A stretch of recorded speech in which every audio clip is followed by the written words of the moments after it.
let's get into it. Oh, man. I think I finally might have finished up Borderlands over the weekends. I got like all the map collectibles done.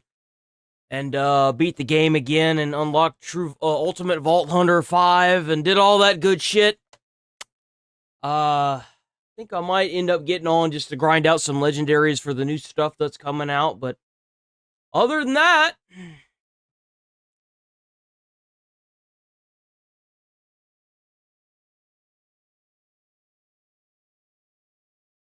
oh, let's get it.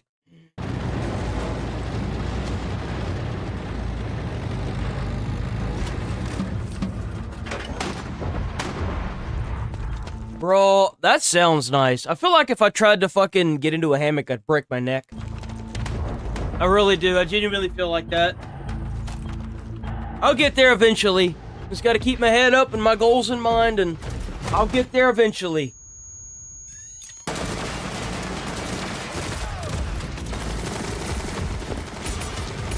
Bro, I went to bed at like 9 last night. So I laid down at like 8:50, right?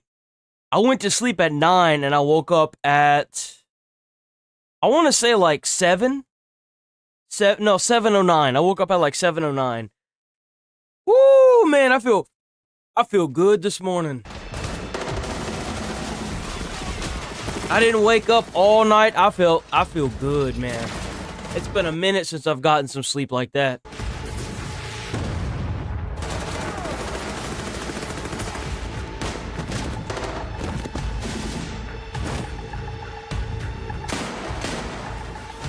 What is this? Okay.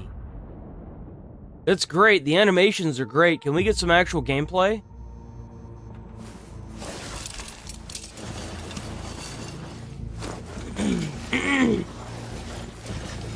Oh, what the hell? That's creepy.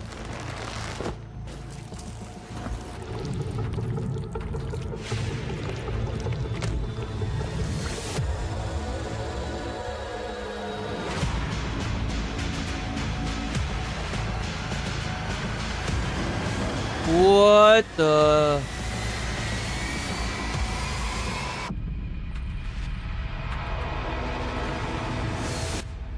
What? Okay.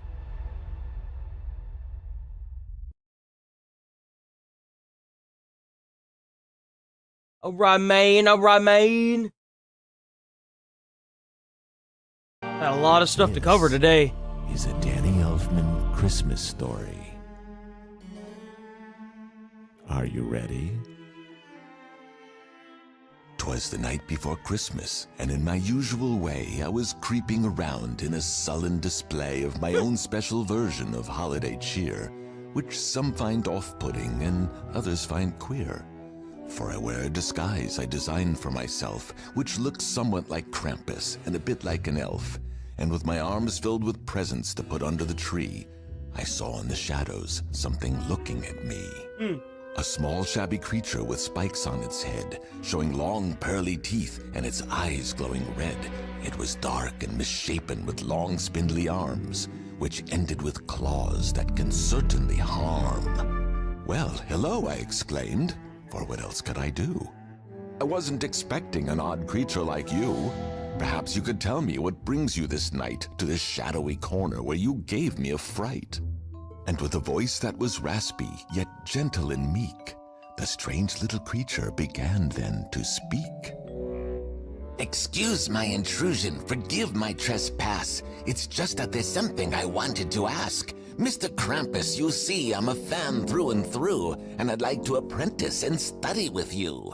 I have many talents, impressed you will be. I can conjure up spirits and then set them free. I can make heavy objects float like they were bubbles. I can dance with the demons and make lots of trouble. And you kidnap bad children and cart them away in a sack that you carry where they're all on display. Oh, please let me help. I won't get in the way. For it's clear The devil that he thought in my clever disguise that I was old Krampus, at least in his eyes. So I paused and thought carefully what I might say. Yes, I do all those things, but just not today. For this Christmas, a different idea I got. And you could be of help, though like it or not, I intend to surprise all the children, that's true, with the opposite of what you expect me to do.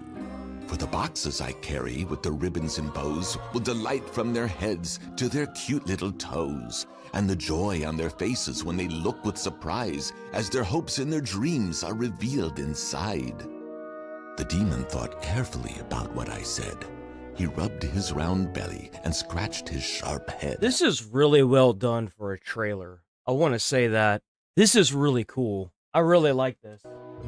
Well, it's certainly not what I had in my mind when I came to help Krampus with his wicked design, but I came here to help. Oh, this is supposed to be Santa Claus. So help it shall be. To begin with, start carrying these presents with me. And little by little, he got in the spirit. And we quietly worked so that no one could hear it until the display looked all perfect and fine. I can hear footsteps. Oh, there wasn't much time.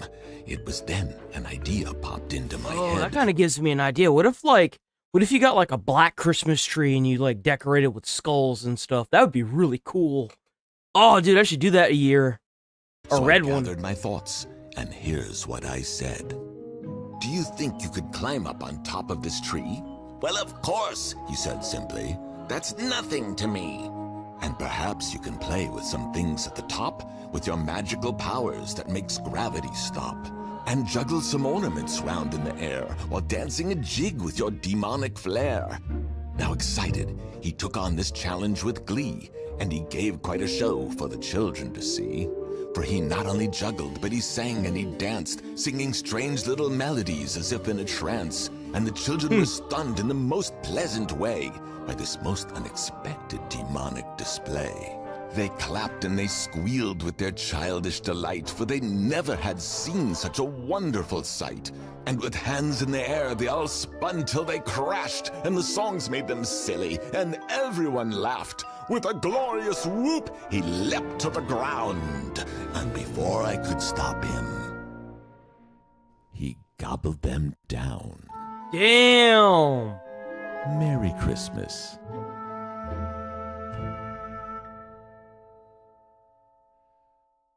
Damn, okay. Yo, W. That was good.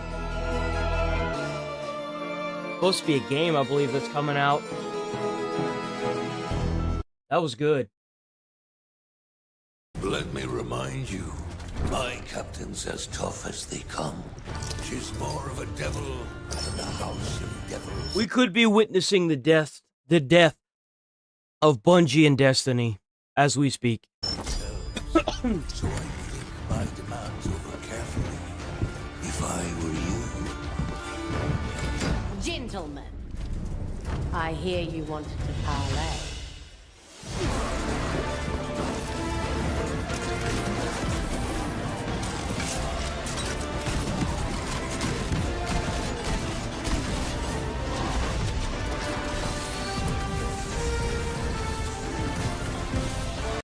This looks like shit. Compared to the original Destiny games, this looks like crap. Where is even the little guy that follows you around?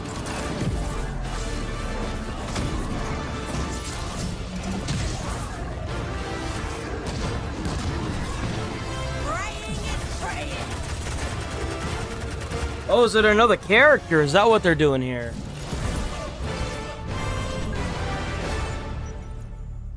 This looks like nothing compared to what it used to. Destiny used to be so cool. It looks so bad now.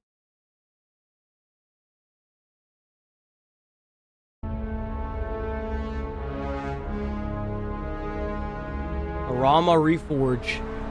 Whoa.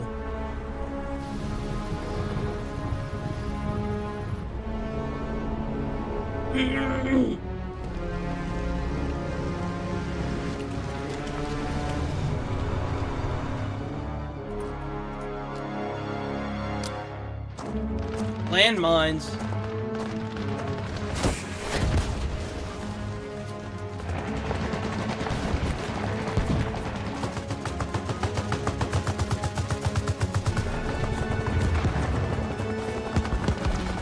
catchy.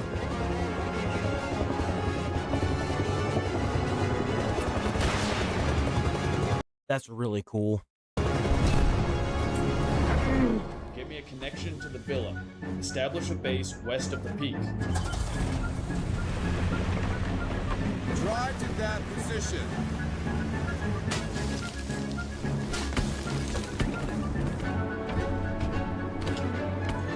That's really fucking cool, by the way. That's really, really cool.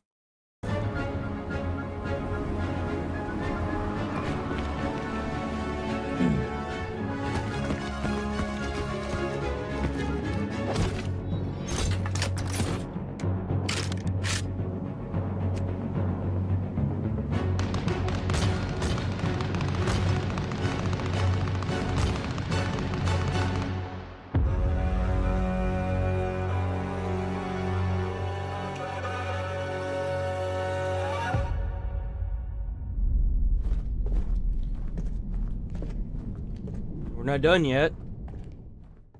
No, we're done.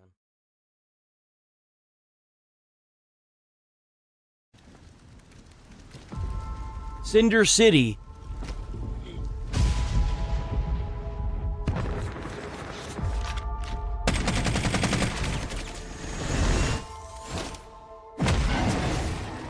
Whoa, okay.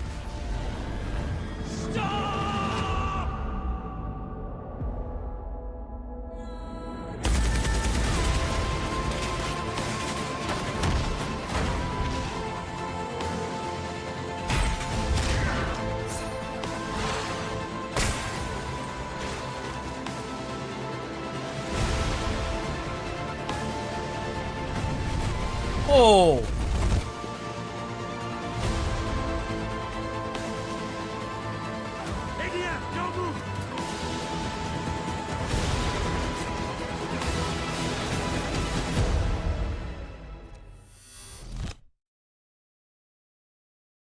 Getting a little bit of mind's eye vibes from that. I don't know about that. I don't know about that. Battlefield 6 season, boys. Good morning, California. It's a beautiful day out there. Congress continues their investigation into corporate lobbyist influence. Traffic is looking heavy on the expressway. Maybe just stay at home today. Indian Beach residents have expressed concern at the increased level of military. Oh. The threat of a global conflict continues to rise. Cold tensions resurface between former NATO countries. Homeland Security assures us there is no need for concern.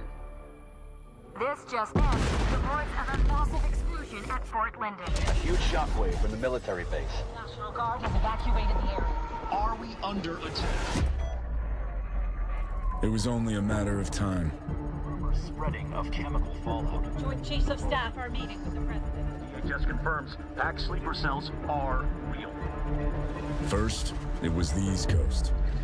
Now, it's the West. Attacks seem to be spreading across Southern California. Scenes of chaos as fighting moves through the streets. Is this connected to the explosion? Coordinated attacks by Pax Armada sleeper cells. With the military deployed to answer the growing threat, Fort Linden is up for grabs. There are more secrets there than Groom Lake.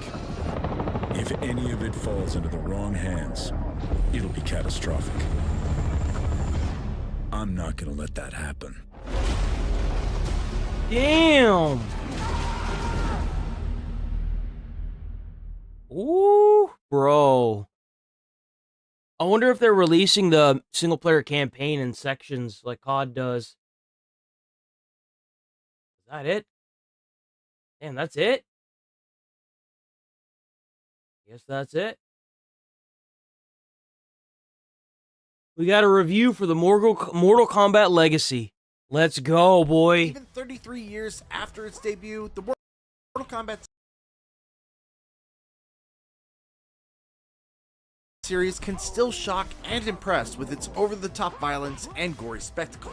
That feels especially true with the latest game compilation and documentary release from developer Digital Eclipse, which not only brings the earliest Mortal Kombat games back for another round, but also offers deeper insight into their history and how this brutal fighting series was brought to life. Though the collection falls just a bit short of executing a proper fatality due to a few unfortunate omissions and some uneven balance and polish for the games that are here, it still offers enough of a comprehensive and engaging dive into the genre's most infamous franchise to make for a killer package. It's funny to think that it all started from 4 guys in Chicago that just wanted to make a cool martial arts game. And those people.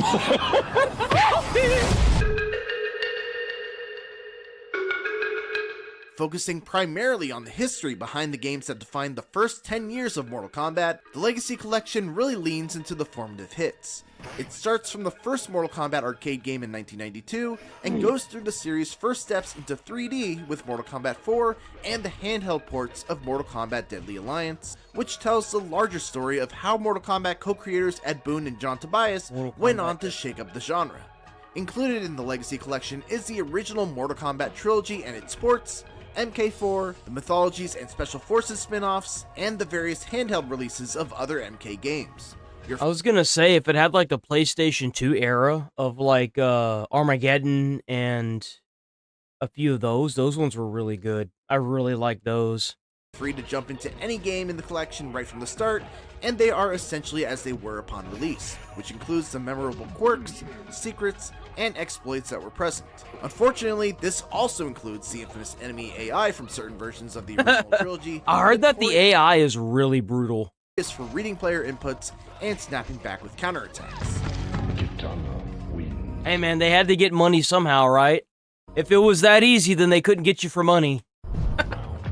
Those arcades, man.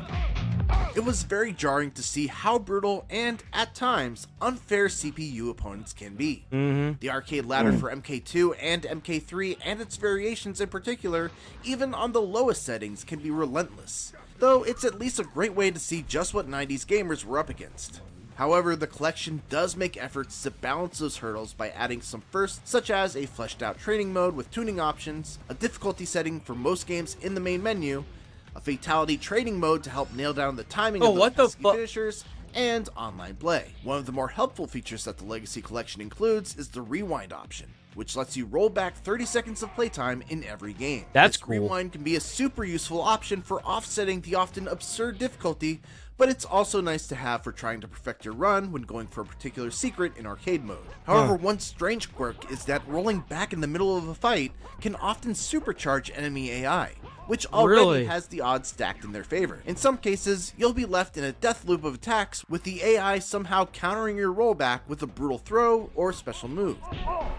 To be clear, these are not total remasters. I'm not surprised in some of the Mortal Kombat games, if you're able to do enough damage quick enough to certain enemies or to certain AIs, they do get supercharged as well.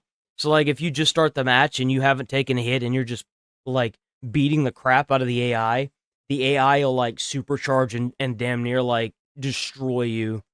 So I'm not surprised by that at all. I don't know why they would have that in there if it's no longer an arcade game. It's not like they're getting any actual benefit from doing that.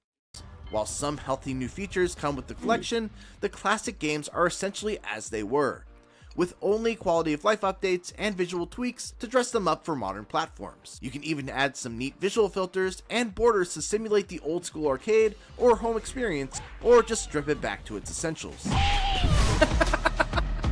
Legacy Collection. Man, it's kind of sad to see Liu Kang not be in any of their newer ones. I mean, they are, but like, not like that. Like, Liu Kang used to be the staple. He was even in the original films that Mortal Kombat made. It's just really sad to see that they're not there, you know? Just focus on the key arcade games. It also includes many ports released after and alongside them. It's such a great decision to include the supplementary ports for the Sega Genesis, Super Nintendo, and handheld devices as well, what about the PlayStation 2 in one era? Just how popular Mortal Kombat was and how much work went into each release. Even though they're not totally up to the standards of the arcade releases, the ports still hit the spot when it comes to showing off that classic MK combat and spectacle.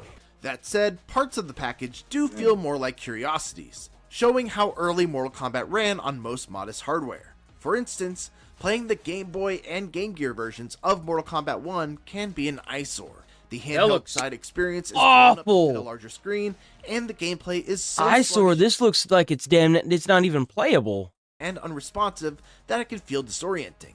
It would have been nice to have an option to shrink the screen to a more visually appealing scope, but that's not available in the collection. Still, it's good to have them for posterity's sake, as they are vital parts of MK history. Jeez. It's especially great to have a new way to play the PS1 edition of Mortal Kombat Trilogy. Oh, here we go. Which is essentially the Super Smash Bros. Of the Mortal Kombat series with its massive roster. The Legacy Collection also improves it with greatly reduced load times, which makes it likely the best version of MK Trilogy available. It's a fantastic addition to the overall collection. One of the most anticipated inclusions is the fabled WaveNet release of Ultimate Mortal Kombat 3, an updated version of the arcade game that rebalanced the combat, featured Noob Saibot and Human Smoke as unlockable characters, and also had the then rare opportunity to play online against arcade players. This is such a tremendous find, making the collection feel all the more comprehensive as it allows longtime fans to play the lost release of Ultimate Mortal Kombat 3, and it runs incredibly well. Unfortunately, the one game that feels the most unpolished is Mortal Kombat 4, which is appropriate given that it's the series' first crack at 3D combat in the arcade. The version included in the package is the finalized arcade That's release. kind of how it felt whenever I played Mortal Kombat for the PlayStation 2. You had to be, like, right up on the enemies. Like, you had to be right up on them to hit them. So, like, I understand what he's referring to. I get it. Which has some odd visual and gameplay bugs. Some of the new additions with the Legacy Collection seem to magnify its quirks too, such as stage geometry popping out of view or obstructing the action, or instances in the training mode with characters getting stuck out of bounds. In that way, it feels like a letdown given that this is the only modern way to play Mortal Kombat 4. Interestingly, the Legacy Collection includes playable versions of some of the franchise's early spin-offs, including Mortal Kombat Mythology Sub-Zero and Mortal Kombat Special Forces, which have not been seen since their initial releases. Instead of fighting games, Mythologies and Special Forces try to inject the over-the-top violence and spectacle into action stages. Unfortunately, the two spin-offs have not gotten better with age, even with some minor improvements to controls. They are easily the weakest games of the package, being both they don't look like fighter games, so of course. unintentionally hilarious to sit through. But the inclusion of these games is still very much welcome because they were, at the time, ambitious swings for the series to try something different. It's commendable that the collection includes these misfires and gives them equal attention alongside the hits. It also highlights that they serve as stepping stones for more well-rounded spin-offs that were to come. Hey, have you heard of this game, Mortal Kombat? What is Mortal Kombat? It's like Street Fighter, but you can fucking kill people. Whoa! We get to see the series' growth well in the documentary mode. But no one ever stays dead. That's the problem. No one ever stays dead. Like, it's kind of funny that even in the games, they kind of contradict themselves. It's hilarious. Now, I don't know about the older ones, but in the PlayStation 2 versions, it kind of felt like when you beat an enemy, they weren't dead. It just didn't happen. Which is where the Legacy Collection truly shines as a fantastic celebration. Much like Digital Eclipse's work on the making of Karateka and Tetris Forever, the documentary mode is displayed as an explorable timeline that shows factoids about the series, interviews... I love that developers are doing this for these older games now. Metal Gear Solid did this as well. I'm very happy that they're doing this. This is good. There's nothing worse than losing a really good game series to history. It's just poopy. Footage of development, deleted characters and special moves, and even classic commercials and arcade advertising for each of the key games. The documentary mode is a fantastic history lesson, not just on the series, but also on video game development and shifting pop culture during the 1990s, with new interviews of key creatives from Williams Entertainment, Midway, and NetherRealm Studios. The documentary offers a detailed account of the developers' roots in pinball games and how Mortal Kombat became a lightning rod for the backlash against violence in media during the 90s. Man, it's kind of funny that they used to use Mortal Kombat the same way they used Grand Theft Auto for people to be like, oh, it's bringing violence into the community. Bro, just shut up. It was there already. You're just trying to find a cop-out. You know, have these idiots ever thought what would happen if they actually got rid of the game and it still happened? They ever think of that? What would they blame then? They'd find something else. The so-called death sequence begins. The game narrator instructs the player to finish, and I quote, finish his opponent. It's awesome to hear details on how Mortal Kombat became a pop culture hit, and how the developers felt about fans who thought Mortal Kombat 3's run button changed the meta too much. It's a fantastic dive behind the scenes. All in all, the Legacy Collection has some truly great inclusions and additional features, but it's also hard not to be just a little bit let down by some game omissions that would have helped round it out even further. Along with the lack of the N64 release of the Mortal Kombat trilogy, which had a fun and experimental 3v3 mode, Mortal Kombat 4 Gold Edition and the console versions of MK Deadly Alliance not being included really make for an odd choice given that they were the series' more confident steps into 3D. This also It's kind of crazy to think that Mortal Kombat has an actual storyline. Now, hear me out.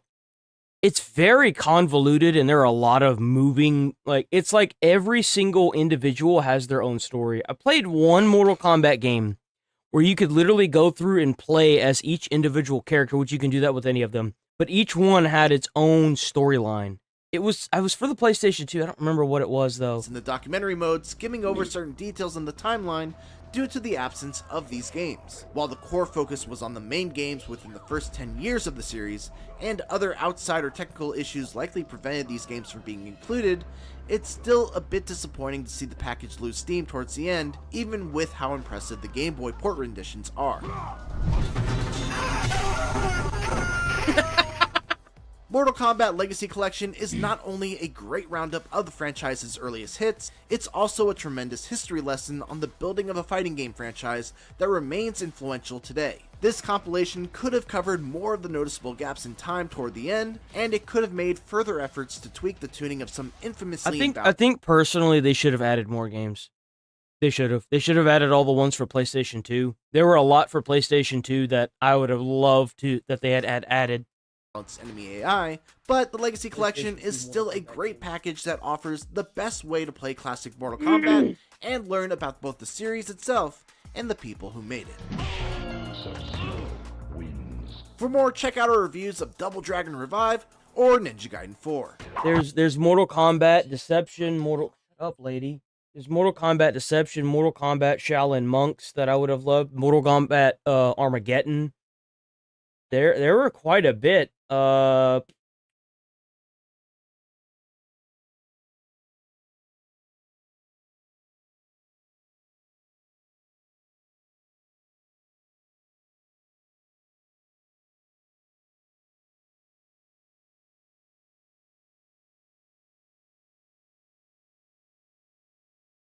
Is Mortal Kombat Armageddon in the Legacy Collection of Mortal Kombat?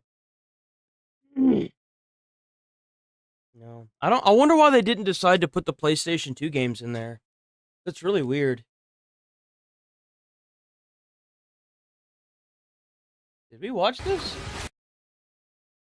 I think we did. Oh, damn, we got Bigfoot Vlog time! Check out Bigfoot Vlog time! Awesome channel! Right now he's fighting Voorhees! If raccoons steal my jerky again, I'm filing emotional damage claims. They say adventure begins where Wi-Fi ends. Mine died 3 hours ago. Yo, he's got a point. I can't tell you, like, when the power goes out, it's like everything just stops. It's crazy. People pay for this at gyms? I just want one peaceful hike without ghosts, bears, or therapy sessions with squirrels. He's gonna have to find himself a new forest. Dream, perfect sip. Wait, where's that breeze coming from? Don't tell me that's another raccoon. Either that's a troll's Airbnb, or the universe wants another horror documentary with my face. Smells like damp socks and regret. If I find skeletons, I'm quitting hiking. Bro, there's nothing worse than damp socks. Or wet socks, and then you gotta be in it all day, bro. Oh. Forever. Yep, perfect time to reconsider life decisions. Dark cave, no exit plan, full genius move. That's cold, like fridge door open cold. I didn't see you put a video in Discord. Let me see. Curiosity clicks. Whoa, that's not on any map. Nature just dropped a secret level. And I'm player 1. It's so quiet it feels illegal. If peace had a face, it'd look like this. Alright, just a friendly pebble toss. Don't summon anything, I'm just testing the acoustics, okay? Okay, why did that sound like an empty basement door slamming? Nope, chill, stay calm. It's too still. Even the bugs uneased and left. That's my cue to not stay long. Alright, luxury resort setup complete. And if ghosts show up, they can roast marshmallows too. This silence is way too perfect. Want a custom shout-out, birthday wish, or roast from me? Head to Cameo, link in the description, Jay. I'll make it legendary. Don't forget to smash that subscribe button and hit the bell for more. If this was a movie, something creepy's loading right now. Okay, maybe fish. Or seaweed ghosts. Either way. Hold on.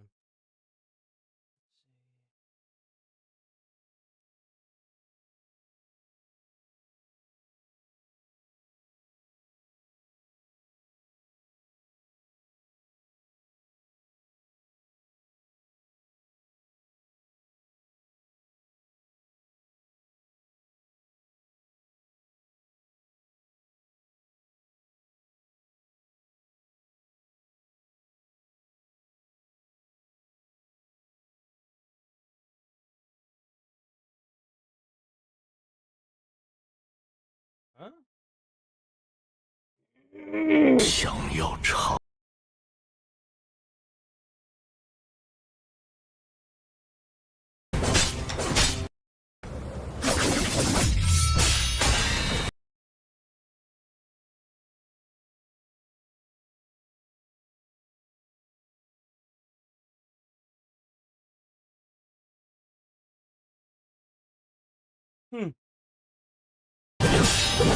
Does look good though. Maybe if IGN posts something about it, we'll watch it. My big concern with the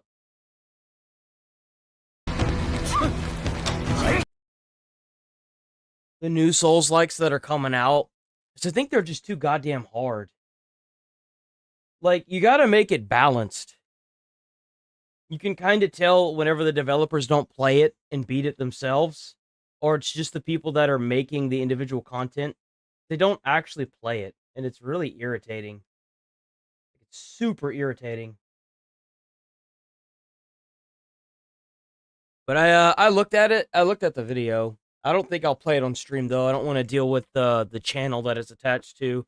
I'm hoping that IGN covers a little bit of it, but I think they know as well that everyone's kind of got the Souls-like burnout because, like, no one was making any good games, and everyone just defaulted to making Souls-like, and then everyone started making bad Souls-likes, and now people are just kind of done with that as well. It's kind of sad to see. Okay, I'm staying zipped in. Nope, that's not wind. That's call your therapist level noise right there. Great, the lake just sent me mail. Please, pizza, not problems. A machete? Of course. Because camping isn't complete without cursed cutlery. Problem solved. Cursed cutlery. No evidence, no haunting. Lawyer-friendly solution. Oh, I wouldn't have done that, Bigfoot. Weird reflections. I swear it's just fog pretending to be alive again. Nothing like caffeine and existential dread in the morning. Right? Let's check the overnight footage. Hold up, that shape looks like a person. No way someone's swimming here. You know, that is a good name for a knife brand. Cursed Cutlery. Nah, that's not real. That's movie joke. All right, whoever's out there, joke's over. Show your face before I start charging rent. Charging rent? Okay, definitely not a duck. That's a full-grown nightmare doing cannonballs. Oh! Oh, you've got to be kidding Is that a me, bear? dude. Halloween's months away. Oh, damn. He said no! He just took off, bro! I'm not fighting cosplay man today. He just said, nah, I'm out. right, buddy. Tree brand kung fu. Let's see if Moss beats Machete. Oh! Oh! That's definitely a concussion. Congrats, you win worst spa treatment. And that's how you end aquatic therapy. Oh! If I drown, tell my subscribers I hated. Yo, what an epic battle. Let's go. I'm alive. I think. He thinks. Post-fight hallucinations. Nope. I'm retiring. No lakes, no caves, no mysterious Airbnb portals ever again. Oh! You've got to be kidding me. Dude's waterproof. I'm done. Next vlog. Me, snacks, and 0 homicide later. Look at it back there. What's up, legends? Thanks for showing mad love on my last vlog, and we're back today with something delicious. Cooking up some fresh That's trout. it. Damn. Okay. Well.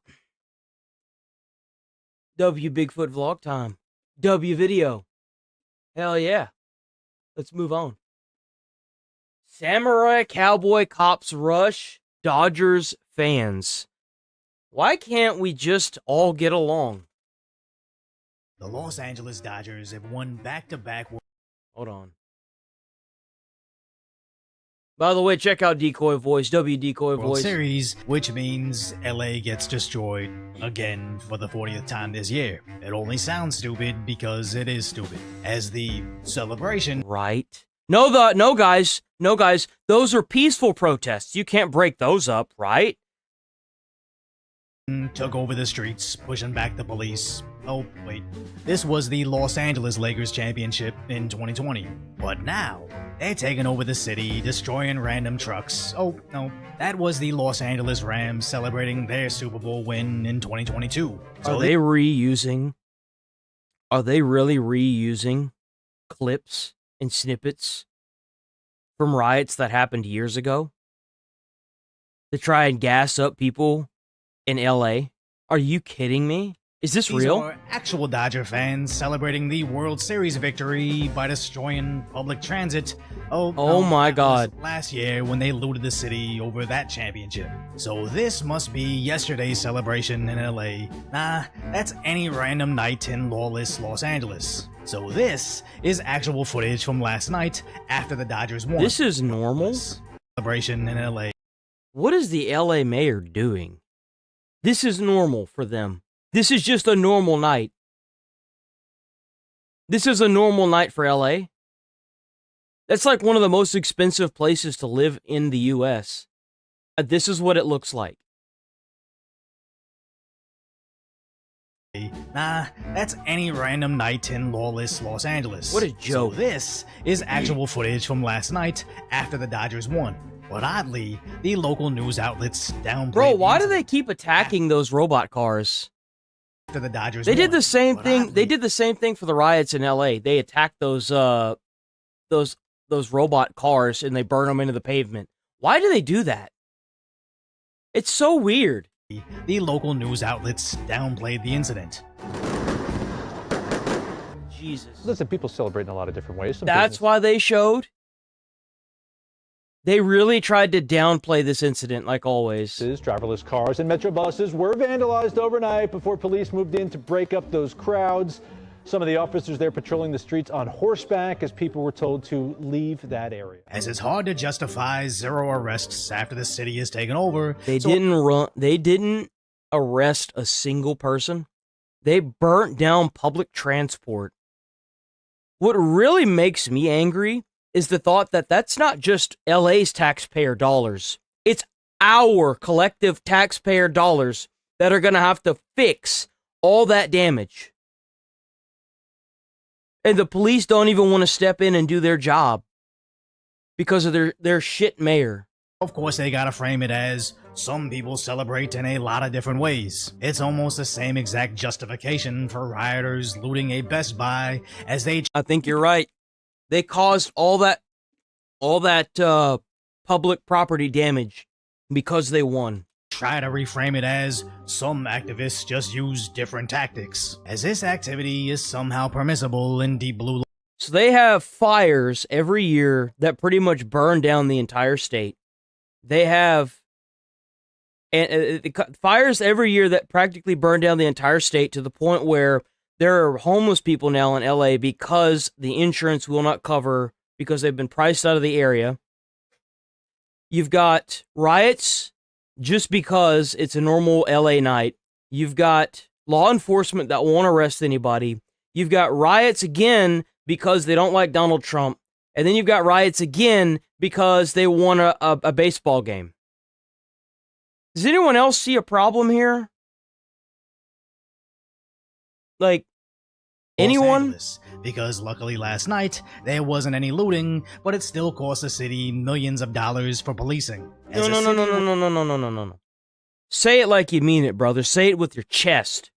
It's gonna cost taxpayers, me, you, and everybody else that doesn't live in LA, millions of dollars in our taxpayer money. Was already prepared for idiots to take over the streets, to which LAPD was already on tactical alert, closing down large parts of downtown, as they almost immediately started setting off large illegal fireworks, creating a fire hazard. But don't worry, Dodger fans were sure to support the local fire trucks by blocking them in and slowing them down. Dude, they spray painted the sides of the fire trucks. By blocking them. Look, they spray painted the sides of the fire truck. You do realize that that's going to take hours to get off whenever somebody gets back to the station. And usually it's the entire crew that cleans the truck. It's not oh, you're the rookie, so you get to clean it. It's usually the entire team that has to clean that truck because it's a team effort. So it probably took them hours to scrape that off of that truck. And slowing them down, as again, rioters took out their anger on their robot taxi cabs. Why? I don't get this. Why do they do this? Burn it down! Burn it! As recently at the anti-ICE riots in Yeah, LA, they burnt 3 of those poor cars into the ground. They also destroyed them, as they are taking one of the only jobs they're likely qualified for. It's funny how this is all categorized as some people just like to celebrate differently, when they're really just looking the other way whenever the city gets exposed for having absolutely zero control whenever the EBT tribes decide, let's just destroy stuff. As after they attacked the Waymos, they started tossing bottles at the cops, until the police replied with tear gas to protect the local convenience stores, bringing out everybody's favorite samurai cop cavalry.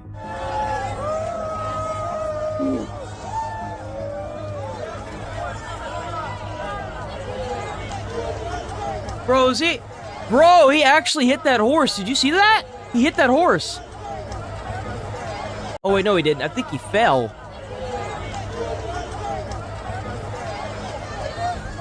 Ooh. Who appeared to be Blue Jays fans. Oh, he's got the stick. Oh! Yo, they actually have wooden swords. They have wooden swords.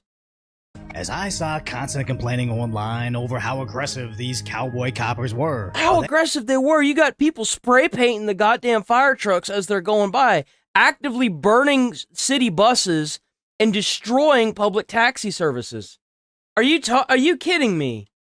They always seem to forget horses are wild animals first and police officers second, and getting whacked by a wooden saber is still 1,000 times softer than getting your ribs caved in by a horse kick. And just because you don't... You're absolutely right. Horses have been known to kill people from that kick.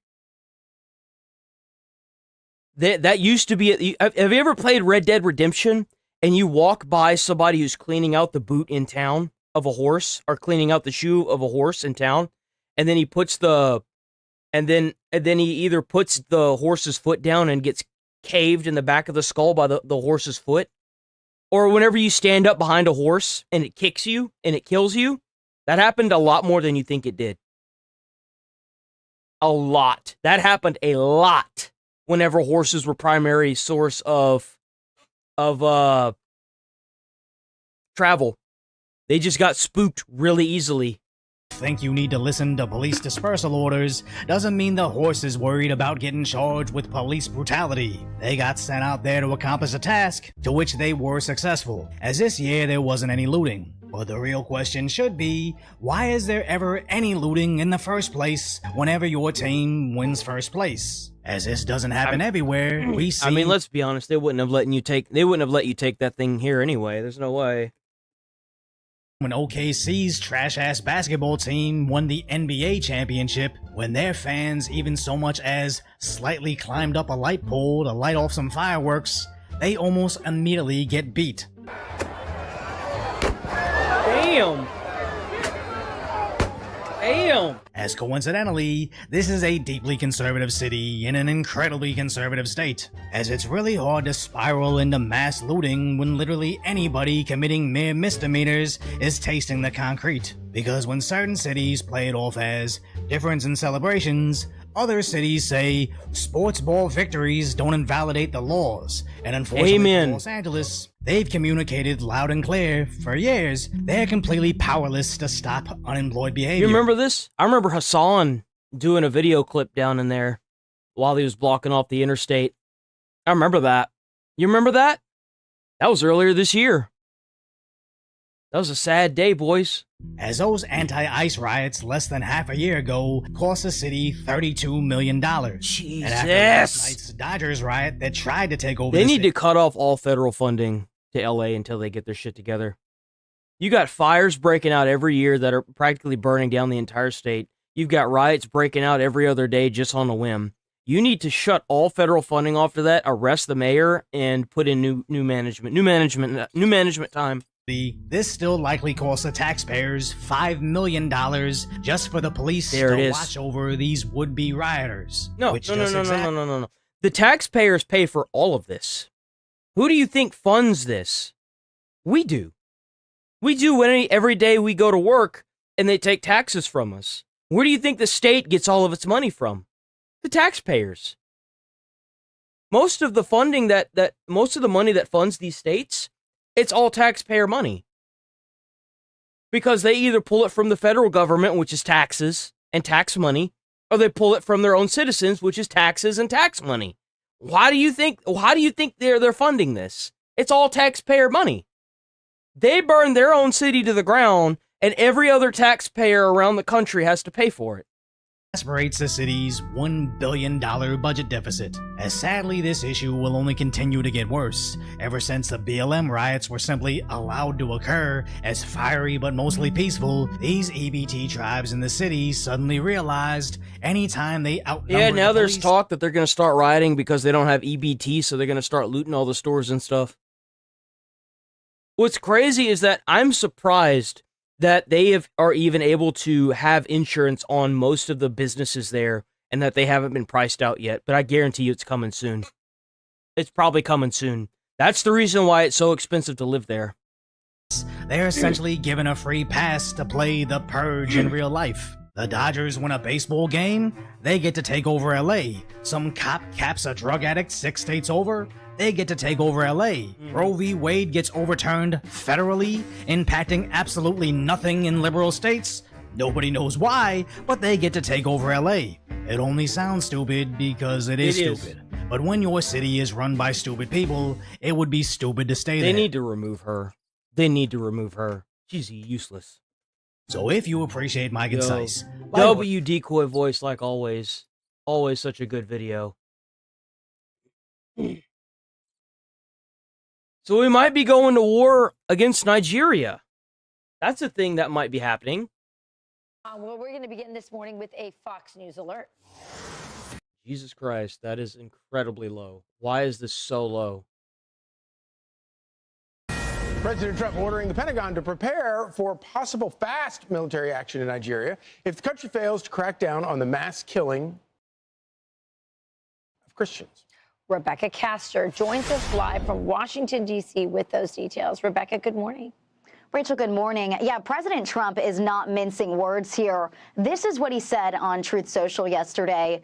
If the Nigerian government continues to allow the killing of Christians, the USA will immediately stop all aid and assistance to Nigeria and may very well go into the now disgraced country guns a-blazing to completely wipe out the Islamic terrorists who are committing these horrible atrocities. I'm hereby instructing our Department of War to prepare for possible attack if we attack. I really really hope he doesn't send ground troops in over there. Just bomb them from orbit, bro. And you know what's kind of funny is that the government over there, the guy that's running it all, is pleading with Trump not to bomb them. He's begging for Trump not to bomb them.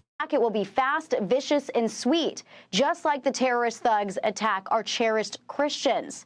Secretary of War Pete Hegseth got the message and says the Department of War is preparing for action. The response comes as the persecution of Christians in Nigeria has reached crisis levels.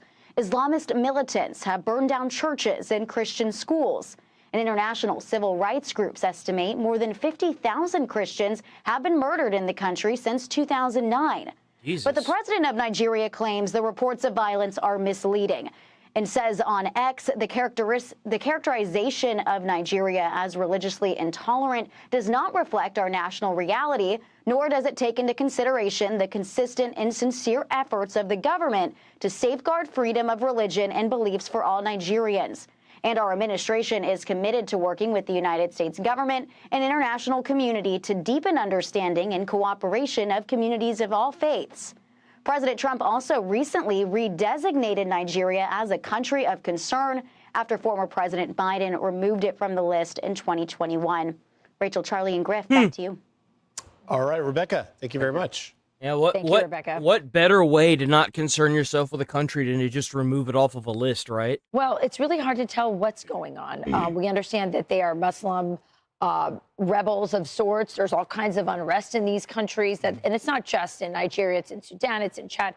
It's in the Congo. I mean, it's all over Africa, and it's out of control. And it is very targeted at Christians. You look at that number in just one country, 50,000, and then he says there's That's no kind of targeted- crazy though. Like, why Christians specifically? There's so many religions and like ethnicities. Why?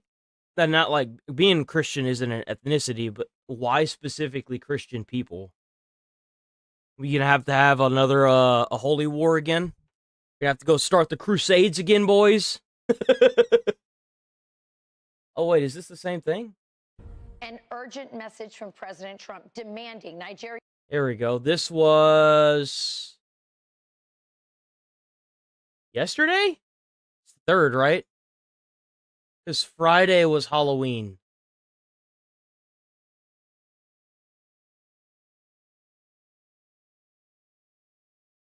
Stop the brutal murders of thousands of Christians in the country or face possible action. So, like, over the weekend, this has slowly developed more and more. He posted in part, quote, the USA will immediately stop all aid and assistance to Nigeria and may very well go into that now disgraced country guns a-blazing to completely wipe out the Islamic terrorists who are committing these horrible atrocities. Paul Adamu is a Nigerian Christian who was kidnapped by Boko Haram 2 years ago. Boko He joins Haram. us now. It's so wonderful to have you on the show. Please tell us what happened to you. It was such a disheartening situation. 2 years ago, I was kidnapped by the dreaded Boko Haram along my way to the airport while I was traveling to Cameroon to meet some of my colleagues, and then I got kidnapped along the line, along the route. And you were held for how long? 12 days. Okay. And there are many people, especially young girls, who have been kidnapped by Boko Haram, put into forced marriages. Oh, man, don't say that. Don't say you like the bad guys in Gaza, dude. That's bad. You don't want to associate. Hassan Piker associates himself with that, and he got the people online call him a terrorist because of that. Don't do that. Don't associate yourself with those people. Their intentions might have possibly, maybe would have been good originally, but like, they're a terrorist organization now. They're terrorizing their own people just to keep them in line. You don't want to ally yourself with those kind of people because they'll always end up killing you or killing the people that they're trying to help.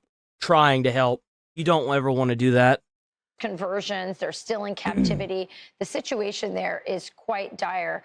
You heard what President Trump has said. Is like the bad guys in okay. President has No, yeah, said. definitely. It's just another terrorist organization that, unfortunate for us as the U.S., we're gonna have to stomp out like the little bushfire they are. In response, he said that the characterization of Nigeria as religiously intolerant does not reflect our national reality, nor does it take into consideration the consistent and sincere efforts of the government to safeguard freedom of religion and beliefs for all Nigerians. What's your message? What's it like to be a Christian in Nigeria? First, I want to thank and applaud the United States of American President Donald Trump for designating Nigeria as a CPC, because this is one of the things that we have always wanted. For the message of the Nigerian president, that I think at this point, I would say that there is a time when propaganda has no appeal, where propaganda has lost an appeal. And this is actually the time. It lost an appeal because you had a bunch of people trying to politically charge everything to its fullest extent. Like you had, like, at one point we had our potentially elected officials calling each other terrorists on stage in front of each other. Like, come on. Because whatever is happening in Nigeria at this moment, I would say that Nigeria is the worst place to be as a Christian, like the worst place in the whole of the world to be as a Christian, because you wake up every day with news of killings. Every day. Yeah, I've seen Hotel Rwanda. That movie's sad. Christians is totally it's sad though. That is It's good, but it's sad. We had to watch it in school for like the Rwanda stuff. These places where these attacks have taken place, I've seen women who are crying for the loss of their husbands. I've seen children who are crying for the loss of their parents. I've seen parents who are crying for the loss of their children. I've been to churches that have been burnt down. These are not things that I've heard from the news or someone telling me. This is something that I witnessed somewhere. I've been myself. I've witnessed where terrorism is at the highest point, where people are killed and slaughtered like chickens every day. Paul, I don't have a lot of time left, but I just want to ask you one last question. That's crazy. Christians kept Bro, the he faith? just lays it out. He says, yeah, they're getting killed like chickens. That's crazy, man. That's insanity. Let's see.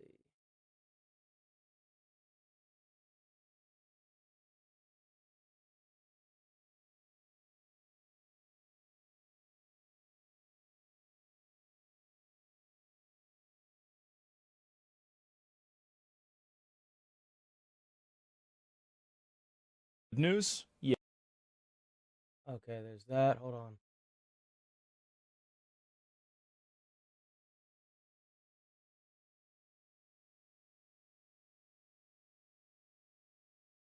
By a 13-year-old with a gun?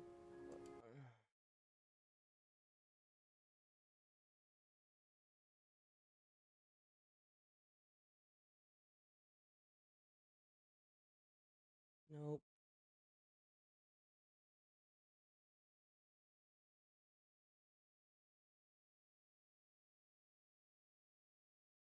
Where is... Nope.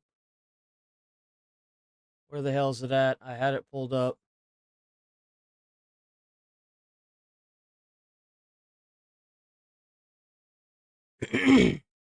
I had it pulled up. Where's it at? There we go. We might be going to war in Nigeria. President Trump ordering the Pentagon to prepare for possible fast military action in Nigeria. We don't really need to cover this. We already kind of looked at it. We kind of got a general idea. I don't think there's anything new about it. So the government has been shut down for officially long. This is currently the longest running shutdown in history. Are we currently in the longest running government shutdown in history?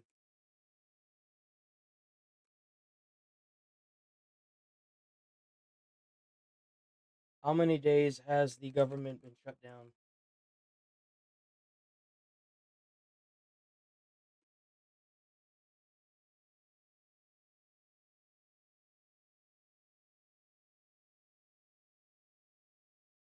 Is the government still shut down?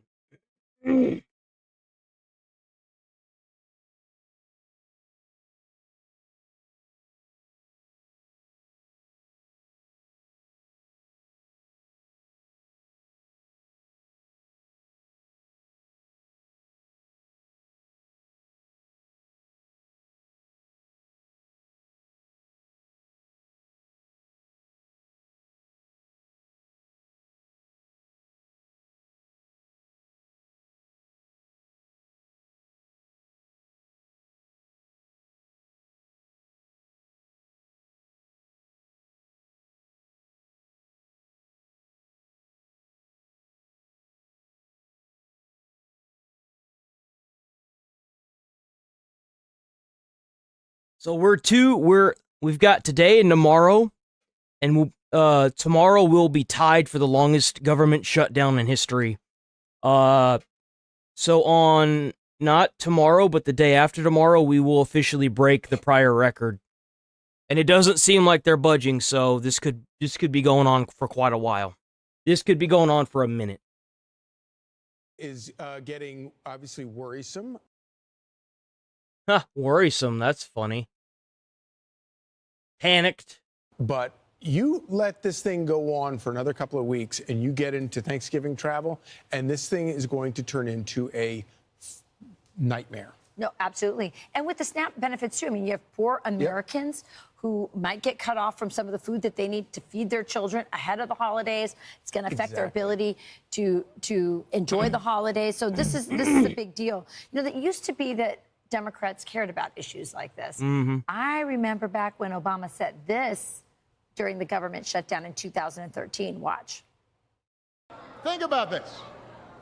Shutting down the government just because you don't like a law that was passed and found constitutional. No Congress before this one has ever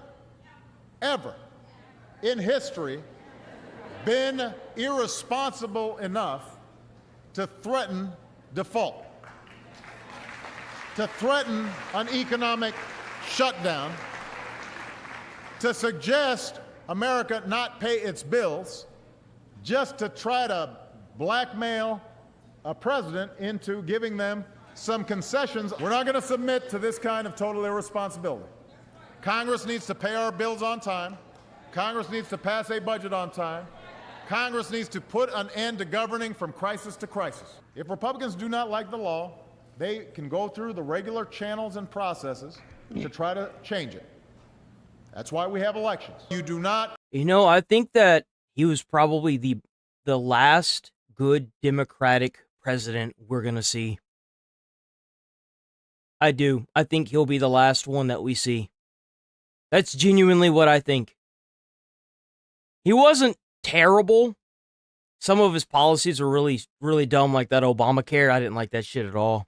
I'm happy that's gone. Threaten the full faith and credit of the United States of America. But in the Republicans' defense, the Democrats did start it. Like, they had a Democratic president and they stood and they ended up getting the government back in order, but there's a good chance that Trump may not budge. But yet now, love a good flashback. Trump doesn't really seem like he cares at all. Key word there was blackmailing. And it's important to remember, too, that Chuck Schumer, who once called government shutdowns the politics of idiocy, famously said of this shutdown that every day gets better for us. Well, every day's not getting better for everyone. The flight delays, 42 million Americans with SNAP benefits. And just one last point on that. Hakeem Jeffries. So Washington is run by the big four leaders, right? The majority leader and the Speaker of the House, and the minority leader, and the minority leader in the House as well. And yet Hakeem Jeffries, out of every House district in the country, Hakeem Jeffries is the sixth most impacted by SNAP benefits. 43% of his district is enrolled in SNAP. So you would think that Schumer, who led us into this shutdown, and Hakeem Jeffries, who is among the most impacted, would come to the table and say this needs to end. And I think, obviously both sides are trying to blame one another, but the facts remain. Bipartisan majorities in both the House and the Senate voted to keep the government open at Biden spending levels. A minority of Democrats in the Senate are filibustering it. That's why it is 100% Democrats who are responsible for shutting the government down. What a great statistic you just put forward, because if 43% of his... I think that the Democrats, the next 5 years, we're going to slowly see more and more Republicans replace them because of how they're acting. Like, this could have been the thing that helped them get more seats if they had just given in and done it just to get it out of the way. But now that they are holding all of these jobs hostage, all of these food stamp benefits hostage, and they're not, the Republicans aren't holding back any of the information as to exactly what's going on, this could be the last stand for the Democrats, to be quite frank, because they don't know how to stop doing this nonsense and do what's right for the people. They're sitting here trying to do this nonsense, and it's backfiring. Even if they manage to get the government shut down back in order, there's a good chance that this is alienating more and more people from the Democratic Party. It just is. This just doesn't look good for them. Even if it's false media being spun, what better reason to just get the government shut down through quickly so that way you don't have more alienation? Like, you have to take the small victories where you can get them whenever your party is facing a total obliteration call. Holding this hostage only alienates more and more people from your cause. This is not good. His constituents Correct. are on SNAP. What will happen when SNAP runs out? How much pressure will even Hakeem Jeffries, who's been, by the way, being trolled by the president with sombrero hats for the last several weeks, now he's actually maybe getting trolled by his own constituents, may not be able to come home for the holidays because they're not going to get their SNAP benefits before Thanksgiving unless he relents. The answer to that, Rachel, is he's either... I don't think none of these people should have holidays. You're supposed to be monitoring the country 24/7. Why are you having holidays? You don't need holidays. Holidays are for the people that you're trying to protect by being in the position you're in. You don't deserve holidays. That doesn't make it... That still blows my mind. These people don't need to be going on holiday. That's stupid. No. You're a senator. You're supposed to be making decisions that alter people's lives and livelihoods. You don't need a holiday. You need to get your ass in that chair and make some goddamn laws. That's what you need to do. Just being pressured by the far left progressives that want Democrats to just fight back and cause these problems, which are self-sabotage. They are self-sabotaging. He's absolutely right. They are self-sabotaging by doing this. They are hurting themselves in ways that I don't think they could possibly even comprehend. Seriously.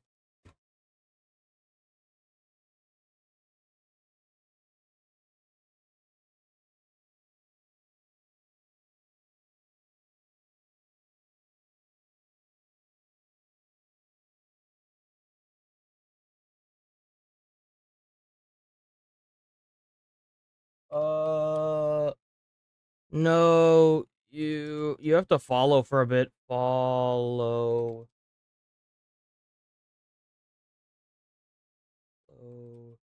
For like an hour or so. I think you have to follow for like an hour. If he's actually watching, he might actually still be watching this, huh? It says you use to verify before you follow. Oh, that's a Twitch thing then. So yeah, I think you have to be verified in order to follow somebody. I don't think you can just follow them. So that's a Twitch thing. You might have to get verified. You might be hosed, man. Honestly. Because if your last account got suspended, then that means you're not allowed to be on Twitch. Even if you make a new account. So you might be fucked, bro. Use the bathroom real quick and then we'll keep watching stuff.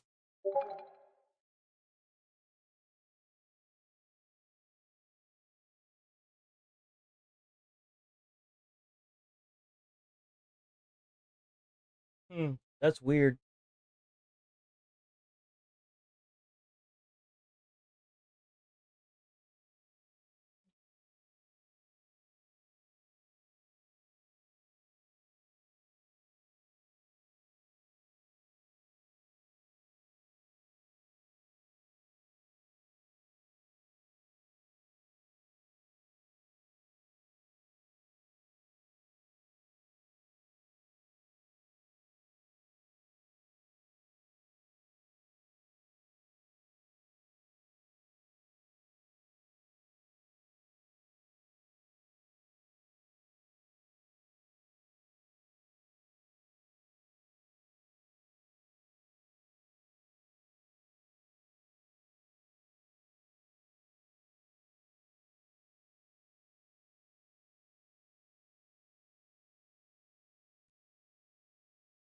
Okay, we back. We back.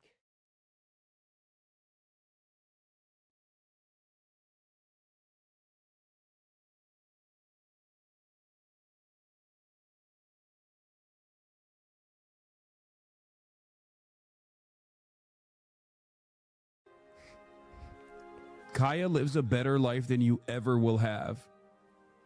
You see something missing from the background? You see something missing from the background now, boys? Kaya lives a better life than you ever will have. Okay, she's a better... Yeah. She's a better animal than you. She's a much more important for many other people's lives than you. You see there's something missing back there? See there's something missing back there? You're missing something. Okay? You are going to die alone. Because Jesus. This is the type of shit you get up to on the internet. Yeah. You spend the finite amount of time you have doing this kind of stuff on the internet. Okay? You can type all day, every day, and act as though you're totally not mad right now. Yo, he's totally like reacting to him like as he's talking. Oh my goodness. I hate my life. I hate streaming. I hate socialism. I hate every single person who thinks that the all day, every day, and act as though you're totally not mad right now. When you die, it is going to be alone. There won't even be a sigh of relief. You understand? Not even a sigh of relief. Love it. From your family members. That is how irrelevant you are. I mean, I've seen both, for the record. Yo. I was dead broke and was critiquing capitalism. Hassan used to be broke. When was that? And so somebody got community note. Who went and got community noted? Hassan. Community note. Hassan is lying. Oh no, no, bro. They don't have the YouTube videos, do they? When you grow up affluent, as I did, right? Because I was dead broke. When you grow up affluent, as I did, right? From what I understand, he didn't grow up dead broke. From what I understand, someone like looked into his past and stuff, and apparently his parents were rather wealthy, so he kind of lived a very privileged lifestyle, regardless of what he keeps saying. I think it's because he's facing like people bringing up that, they're calling him a nepo baby, so he's trying to, I guess, lie. Because it's just weird. Like, why lie about I don't know that? why you would say that, man. I really don't. Doesn't make sense to me at all. Why is he not? Why? I don't know. Like, yeah.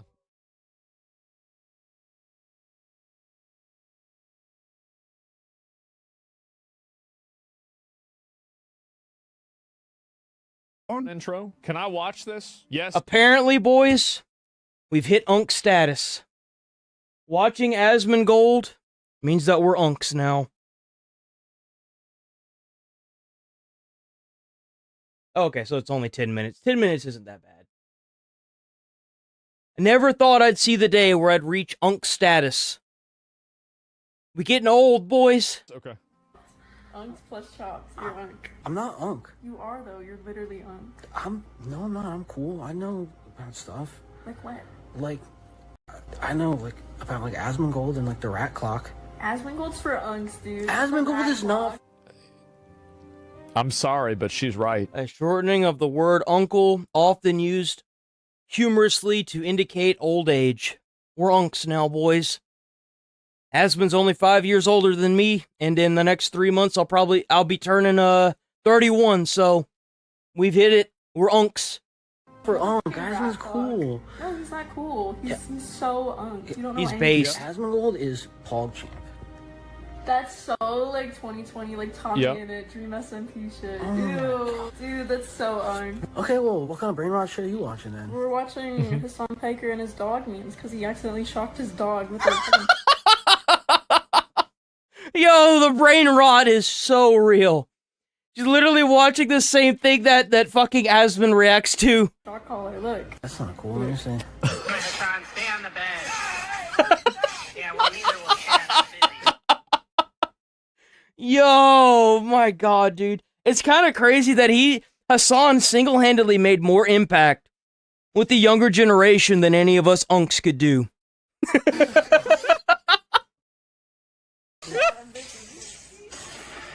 Whatever. Man, so I'm actually, like, I guess, I mean, no, there's a lot of, like, my viewers are definitely older viewers. As the editor impatiently yearns for a brisk closing witticism, Mr. Asmongold strays into talk of audience statistics, while the bald sage, having evidently outgrown mortal appetites, stands as an untouchable, wholly asexual, and thus perfectly uncancelable being. What is the Right. average age of my audience? I would say it's probably 28 or 29. Ah! I didn't mean to click on that. New hike, new trauma. No. It's a beautiful day to be alive. That's all I gotta say. We came, we saw, and we conquered Twitch. Can we get some good news? Yes, let's get some good news. Twitch has fired the guy that has been banning VTubers. Hello, I'm here to give my opinion on something that doesn't actually matter. Ex-Twitch execs Welcome to blames my Amazon for life. cutting 14,000 jobs in AI shift. Robots don't give a fuck. That's right. Twitch is facing another brutal round of layoffs as parent company Amazon slashes. Put the fries in the bag, loser. Your opinions don't matter when you work at McDonald's. The only thing that matters is that you know how to open the bag, put the fries in the little plastic carton, and put it into the bag like you're supposed to do. Tens of thousands of corporate jobs amid a major pivot to artificial intelligence. That's right. You're getting replaced by Flippy. You're getting replaced by the AI. You're getting replaced by a computer. Amazon confirmed plans That's to right. cut 14,000 Now maybe we can start seeing some unbiased banning.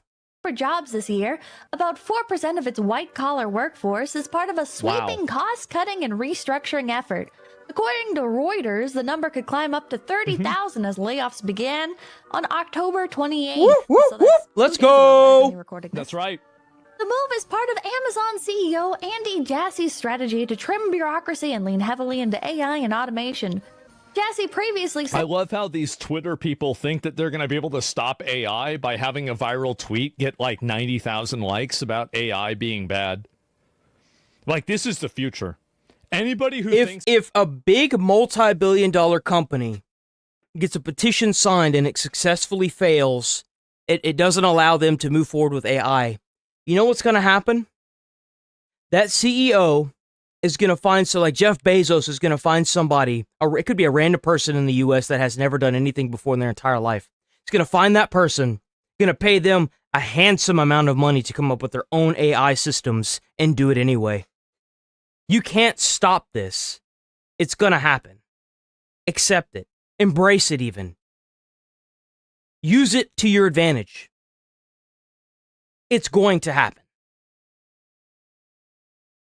Just like with Elon Musk, became the richest man in the world because he made his own fully automated car company, this is going to happen. Whether it be from a big multi-billion-dollar business or some new person just developing something fresh and new and innovative, it's going to happen. This could invent technology that we could never even dream of. Let it happen.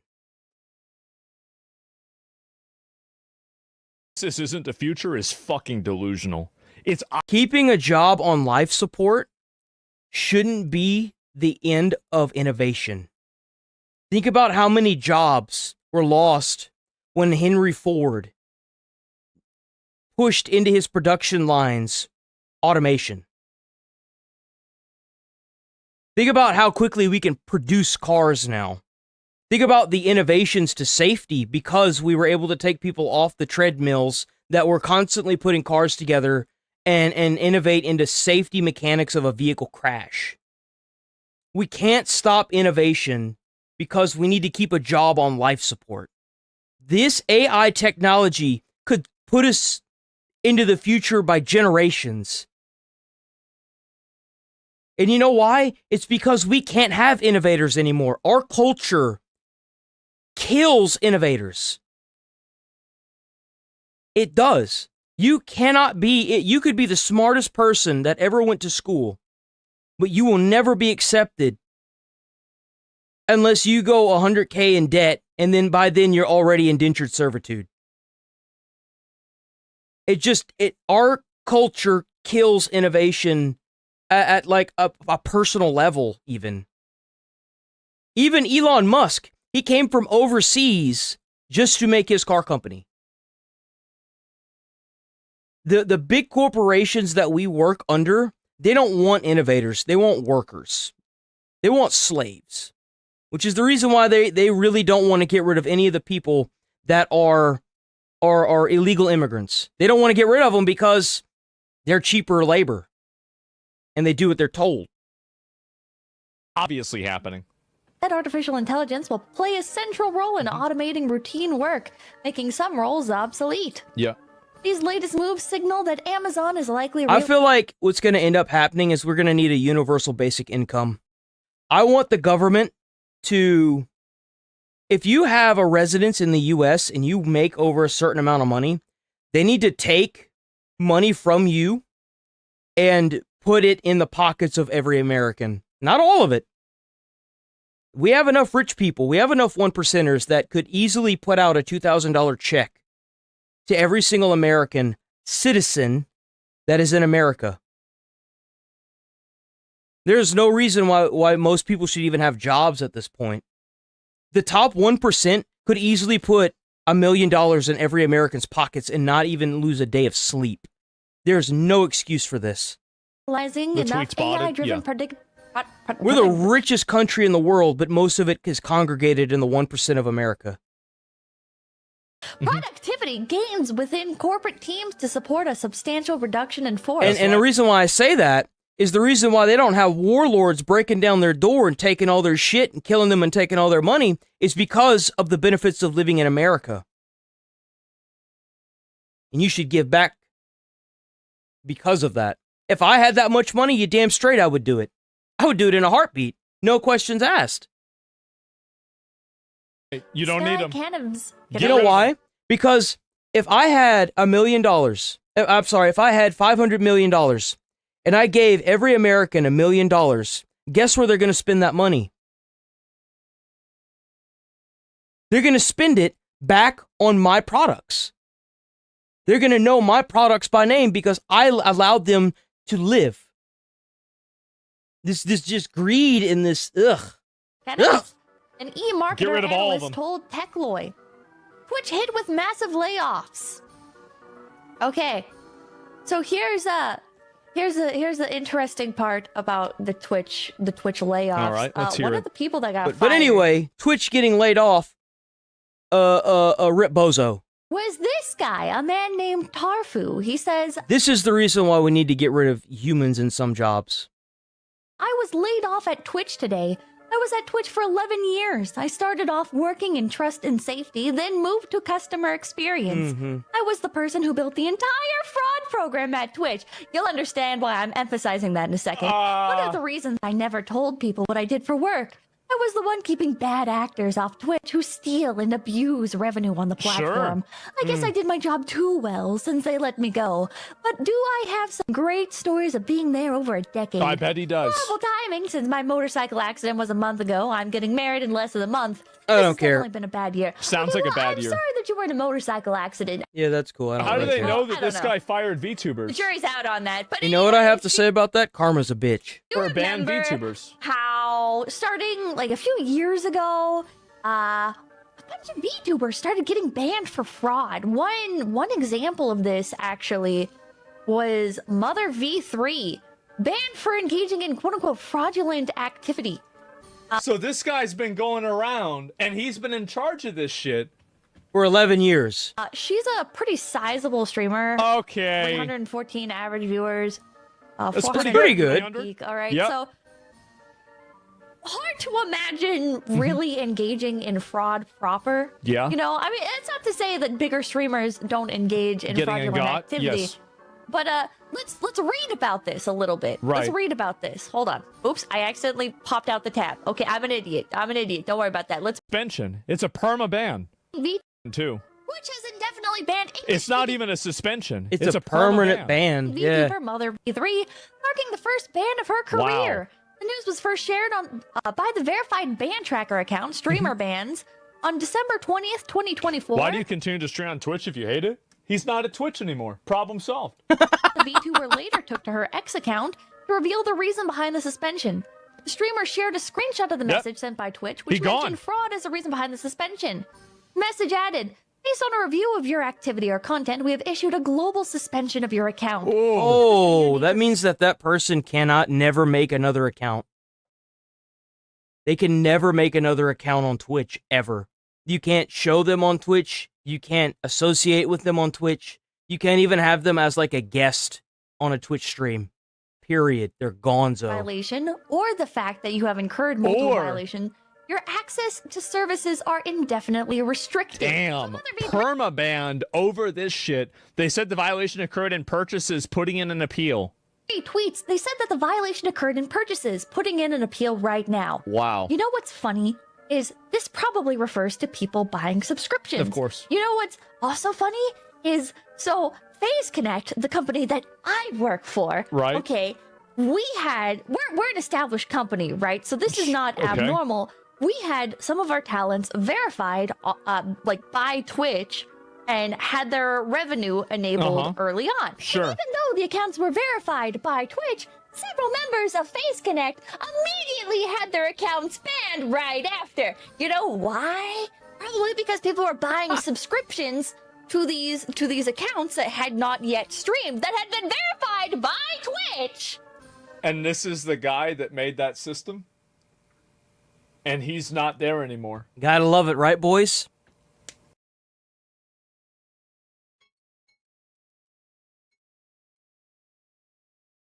But wait, there's more.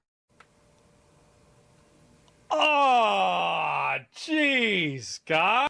Yeah, I know, right? It sure is a shame that he lost his job, right? Guys. Darn. Oh, no. Jeepers. And they've been banned for fraudulent activity. And we see this happening to other VTuber agencies as well. Yeah. So it just sucks, VTuber. Wait, so it's happening. Oh my God. So all of these people are getting banned for fraud whenever they're not committing fraud. And Their verified Twitch accounts. Verified by because Twitch. they didn't do anything wrong.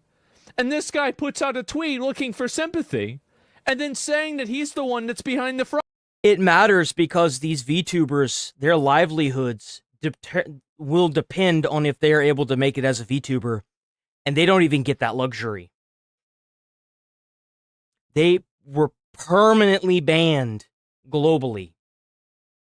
Fraud program. Agency, their VTuber, Malfina, also getting banned for fraud. There it is. Before she even got to debut. Did you think I was done? Because I have more. Here's Yeah, because like at the beginning, I was just like, okay, one girl got banned for this. Like, I don't know really if I believe this. Okay, but there's another one. Fraud again, and it's another VTuber, it seems. the Aphrodite Aphrodite getting banned. Aphrodite is part of Mythos, another VTuber agency. Okay, it is a VTuber. Pippa, why are you getting so out of sorts about this? Why are you reacting so harshly? So what? This guy made a faulty system. Maybe he's like a little bit apologetic. Well, the thing is, if you make a bad system and you cause the company to lose money, you should expect to get fired. No one cares about the company. I don't care about the company. If you are in a position of power like that, and you are effectively pulling up the ladder on these VTubers or on streamers by doing that, you're a piece of shit.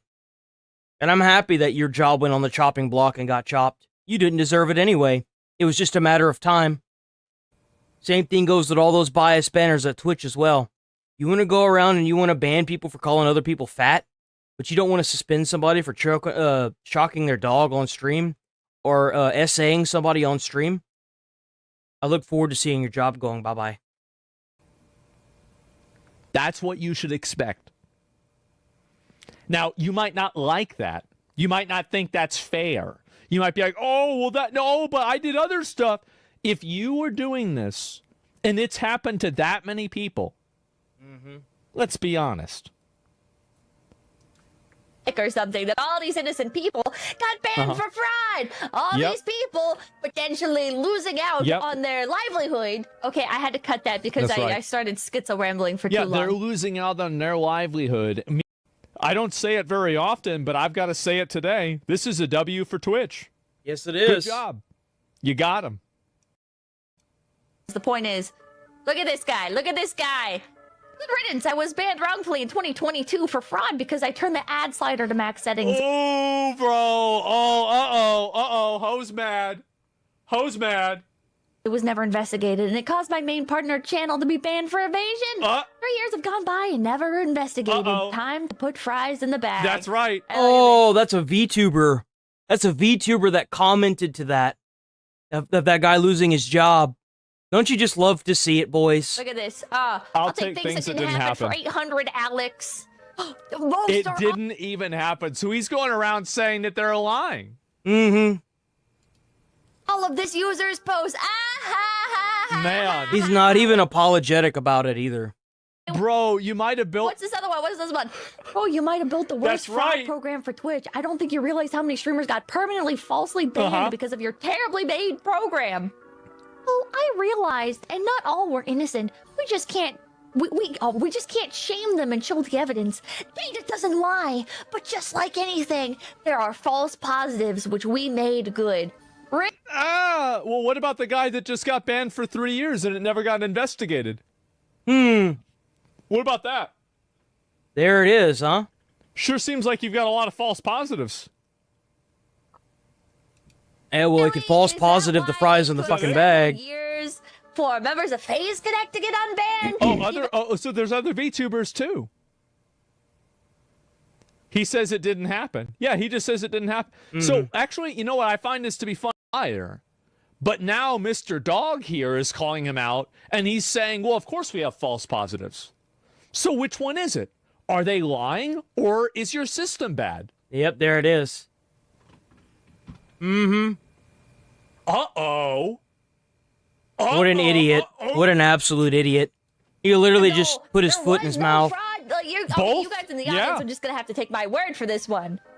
But I'm gonna lay my reputation out on the line here. I'm gonna say FaZe Connect has never committed fraud.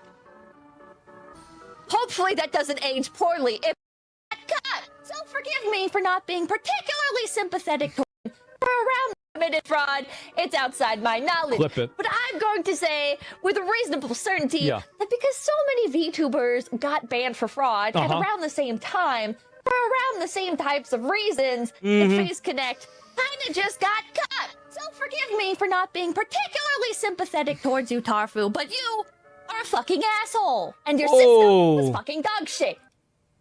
Well, there it is. Well, there it is. Rip Bozo.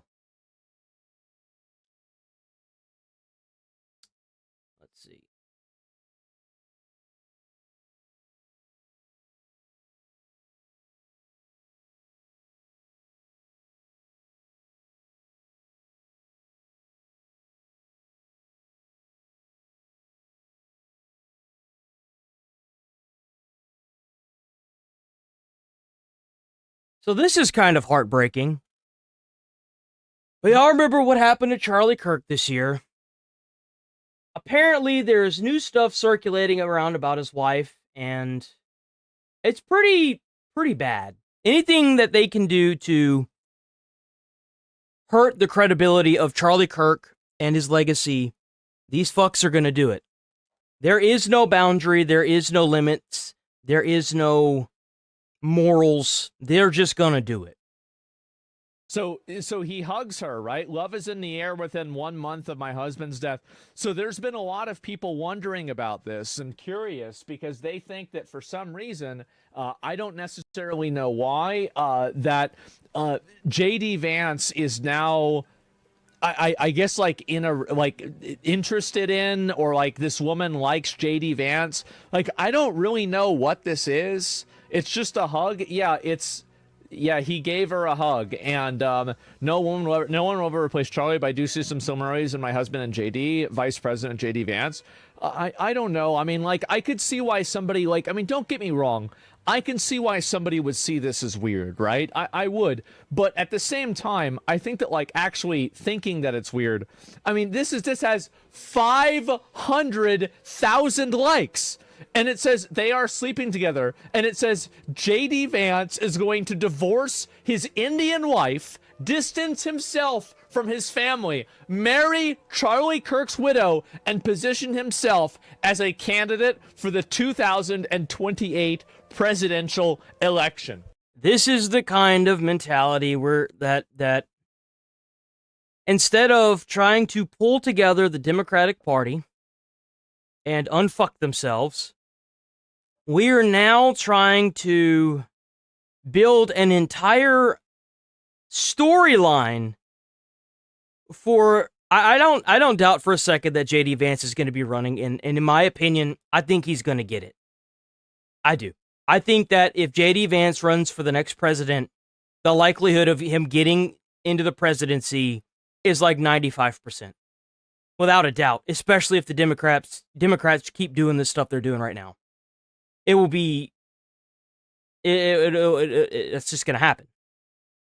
So instead of pulling together the Democratic Party and doing everything they can, we're making up stories about the new presidents. This is what we're doing now. And it's all over a hug. That has to be botted? I don't think that it is. I actually don't, because look at how many replies it has.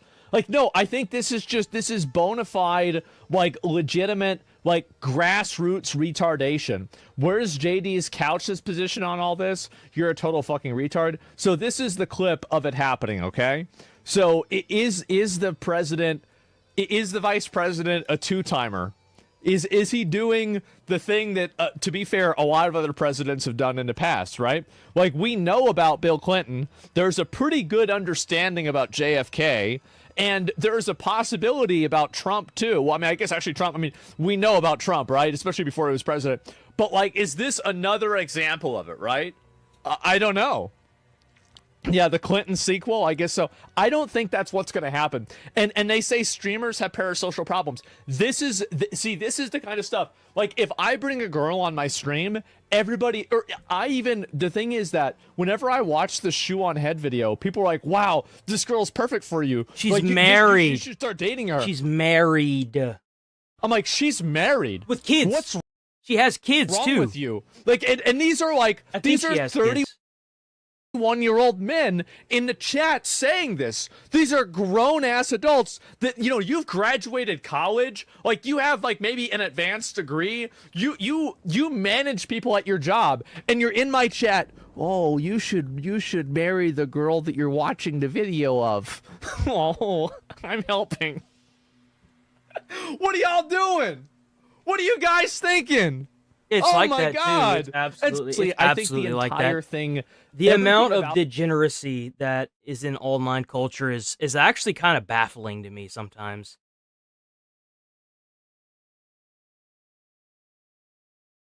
He could be secretly gay. So, and that's why Peter Thiel, the Palantir. Here we go. This is the screenshot that everyone's going crazy about. Yeah, the Palantir president. Yes, exactly. That's the the gender footage, the clip. So this is what This is everybody it. was losing their mind over. That was it. That's it. There it is, guys. Wow. That was it. You know what's even crazier? Is that could just be the way she gives hugs. Amazing, guys. Truly amazing. This is just like whenever Elon Musk raised his hand awkwardly after he did a salute.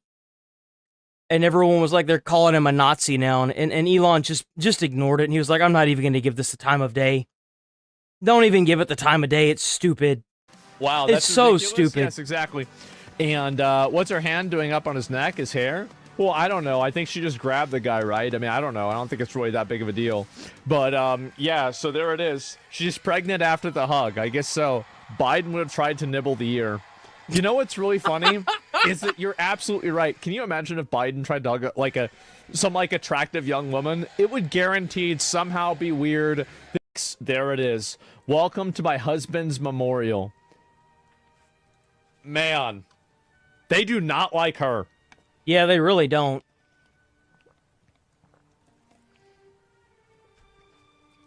They don't. They don't like her at all. And this is crazy. Fake grieving grifter widow. Oh my god. That's crazy. What is dude. all of this? No one ever replaced Charlie. Sees some similarities. My husband and J.D. Vance. Yeah, I mean, probably because he's similar to Charlie Kirk. I mean, I don't know. Maybe she's saying this because it's true. Like, I don't know. Maybe that's just me. The kids need a real father, of course, right? And then, you know, they are sleeping together. How many does this have?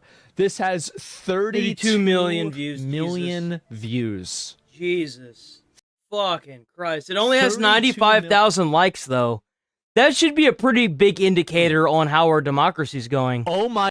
We have these minorities that are trying to blow up everything into the sky, and only like 95,000 likes in the entire world out of 32 million views. That's a pretty big indicator right there. My God. People are retarded on an industrial level nowadays. They are. And I don't even know what to say. And please do not buy their bait. I don't think this is bait. The 32 million views, there are people that think this is real, okay, guys? And I know people might not like it. It's worse than that. He insulted his own wife right in front of her, then had the audacity to claim that she laughed about it. He's definitely tapping that. Oh my God, bro. The projection is insane. Wow. I don't All even know that because she put her hand on his head. Say. Jesus Christ. That's a $10 post? Yes, I guess so, right? This is the world we live in, boys. This is the world we live in. This made me so mad. I can't even... These are the guys that went up and they sprayed like paint dust on the fucking... Say it, but I can't even say it. No regrets. Stonehenge. Activists who sprayed Stonehenge orange, proud of, quote, magic trick. This pisses me the fuck off. So this is what these retards went and did. Those handcuffs are alright, they're not too tight, are they? So their idea is that because Stonehenge is there, it's a historic world monument. Everyone knows what Stonehenge is. Everyone can visit it, and it's there for everybody, right? And these are the people that are like, we don't like big oil, you know. The planet is for everyone, and it's a symbolism of them spraying that is a symbolism of big oil ruining the planet. I don't really give a shit. The thing is there's only one Stonehenge, and the fact that we sit here and deal with these idiots, especially with the Christopher Columbus one, ruining history that's for everyone to see, it shouldn't be a thing. Put them in jail for 15 years and call it a day. But no, instead, they got a slap on the wrist and got released. Just stop. This is... And I'm a student at the University of Oxford. Today, I'm taking action with Just Stop Oil to demand that the UK government and I've just taken part in this action. 74-year-old Raja Naidu, 23-year-old student Neem Lynch, and 36-year-old Luke Watson took part in the protest the day before last year's summer solstice. The 3 climate activists were found not guilty of criminal damage after citing human rights law in their defense during a 10-day trial. It makes me so fucking mad to see this shit, and then nothing happens to them. When people realize... And you know why it's bad? It's because if they can do it and get away with it, what keeps somebody with actual paint that's going to walk up there and damage that from doing it? Nothing. People are going to do it. Attention for something, and there are not consequences for it. What it shows is that other people are going to be able to do the same thing. I would put them in jail for 30 years. See, I just said 15. I mean, I'll take 30. Tyrant Asmon? These are the tyrants. They're the ones who think that they can destroy your property. They can destroy your... Because it's not just an American thing. Like, people from all over the world go and visit this. This is the world's monument. This belongs to the world. No one person owns Stonehenge. Heritage, and then they want to be revered for it. And the moment that you show them any degree of softness is the moment that you tell them, good job, do it again. You can't go and fuck shit up just because you don't like it. That's you can't have a and they still messed up the Columbus painting. There's parts of it that they will never be able to fix because of the red paint they put on it. Thinks that they're right whenever they're doing it, but at the end of the day, if everybody thought that, we'd be living in a battle royale. Exactly.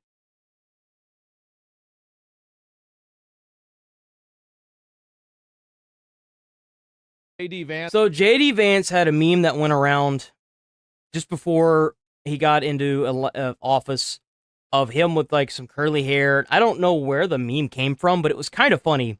But he actually dressed up like this is the vice president of the United States talking about Hassan shocking his dog and dressing up as the meme that made him famous for Halloween.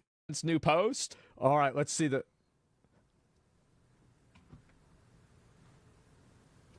This is the most ominous, crazy... JD Vance posted this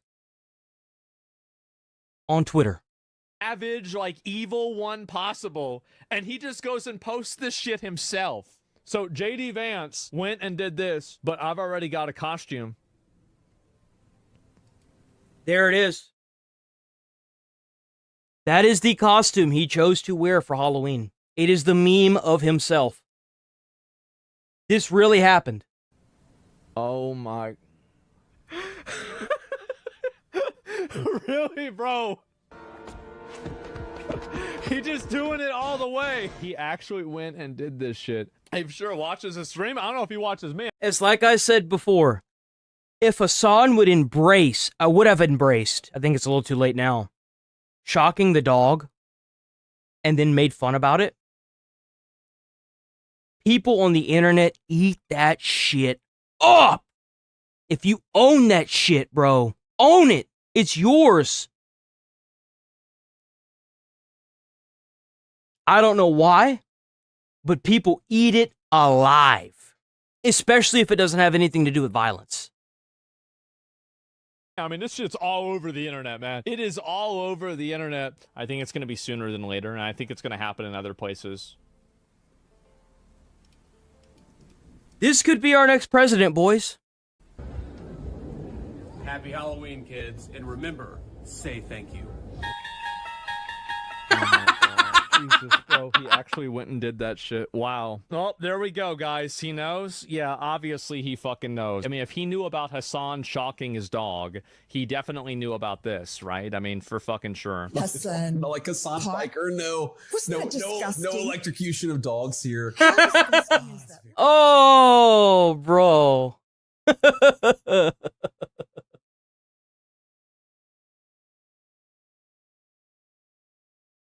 Vietnamese Hassan went viral yet again, doing something he shouldn't have been doing. I mean, let's face it, now that the war in Gaza is pretty much over, his channel, his people are going to eat him alive. Hassan gets mad at a Vietnamese refugee and yells at her to go back to where she came from.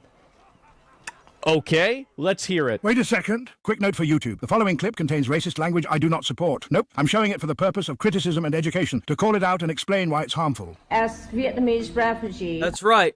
That's right, YouTube. Don't hate me, because you ain't me. we have endured suffering under the communist regime, and we believe that... Okay, fuck you, dude. I mean, seriously. Whoa! Oh! What are you doing? Fuck you, old lady. Why are you getting offended? She's saying that communism is... Everybody knows this. Shut the Communism. fuck up. Jesus. It's like you would think that they insulted, like his mother or something. Stupid. That's kind of crazy, and I don't want the actual language that he uses against her to be, like, said, because I don't want to deal with that. That's crazy. That's actually crazy. Gamer headset. Who is gamer headset?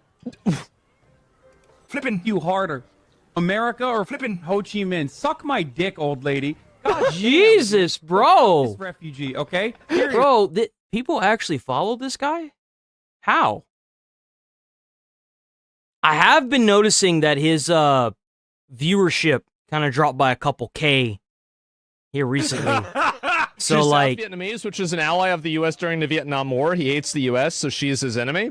Yo, flipping this refugee, okay? Seriously, flipping this South Vietnamese mother flipping whatever, like Christian supremacist psychotic flipping Jesus. Let's go back and live in South Vietnam in the same conditions. If that's well, why would she want to do that? I mean, so if she doesn't like communism, she should go back to a country? Wait, so if she likes capitalism and she likes the U.S., she should have to go back to... I don't even understand the logic here. It doesn't even make sense. It sounds like he just got mad just to be mad.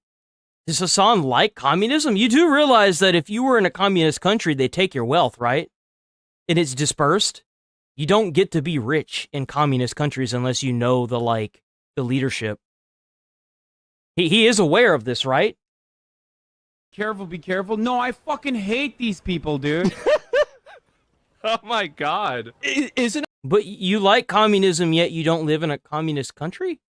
Isn't it crazy? The biggest supporters of communism are the people that have never lived under it. The biggest supporters of communism are the biggest beneficiaries of capitalism. And I don't care. I live on a basic necessity budget for the most part anyway, okay? In his $3 million house, in his private plane, right?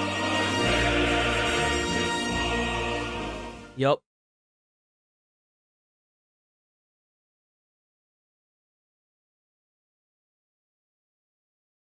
So we actually covered a little bit of this on Fox last week.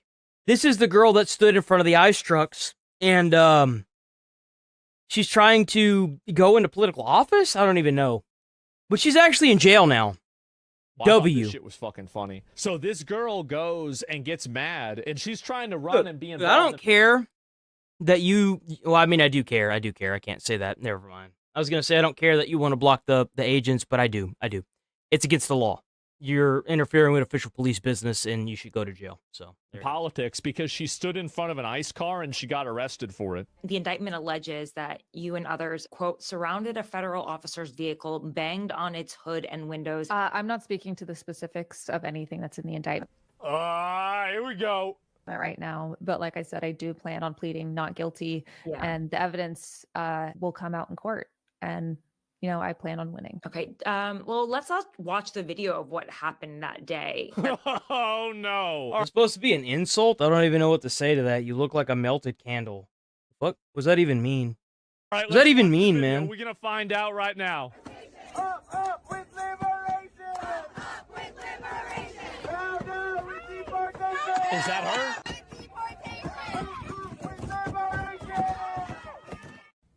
Damn. Oh, I guess everyone must have been in the crowd. But what do you, when you see that, what do you think right now? You know, Tara, once again, this is my first time being federally indicted. Like I said, I plan on pleading 9. Hopefully they put her in jail for like 15 years. Just put her in jail. The evidence will come out in court. The evidence will come out in court. It's a video. Literally shows the video of you getting in front of the truck. And I plan on winning. Thank you so much for having me. Plan on winning? I wouldn't count on it. Yeah.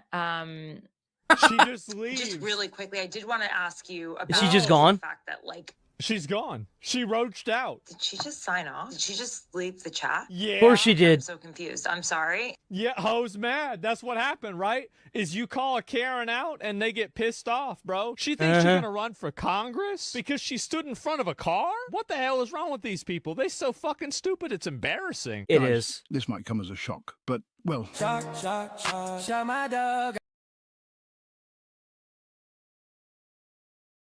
Jesus. but we do have an happy ending at least. Yeah, shock, my dog until she drops. Yeah, that's her. That's her getting yeeted. It threw her, man. Because it wasn't the only time she blocked the agents. That's why she's being indicted. She's in a lot of trouble. And that's good. Put her in jail.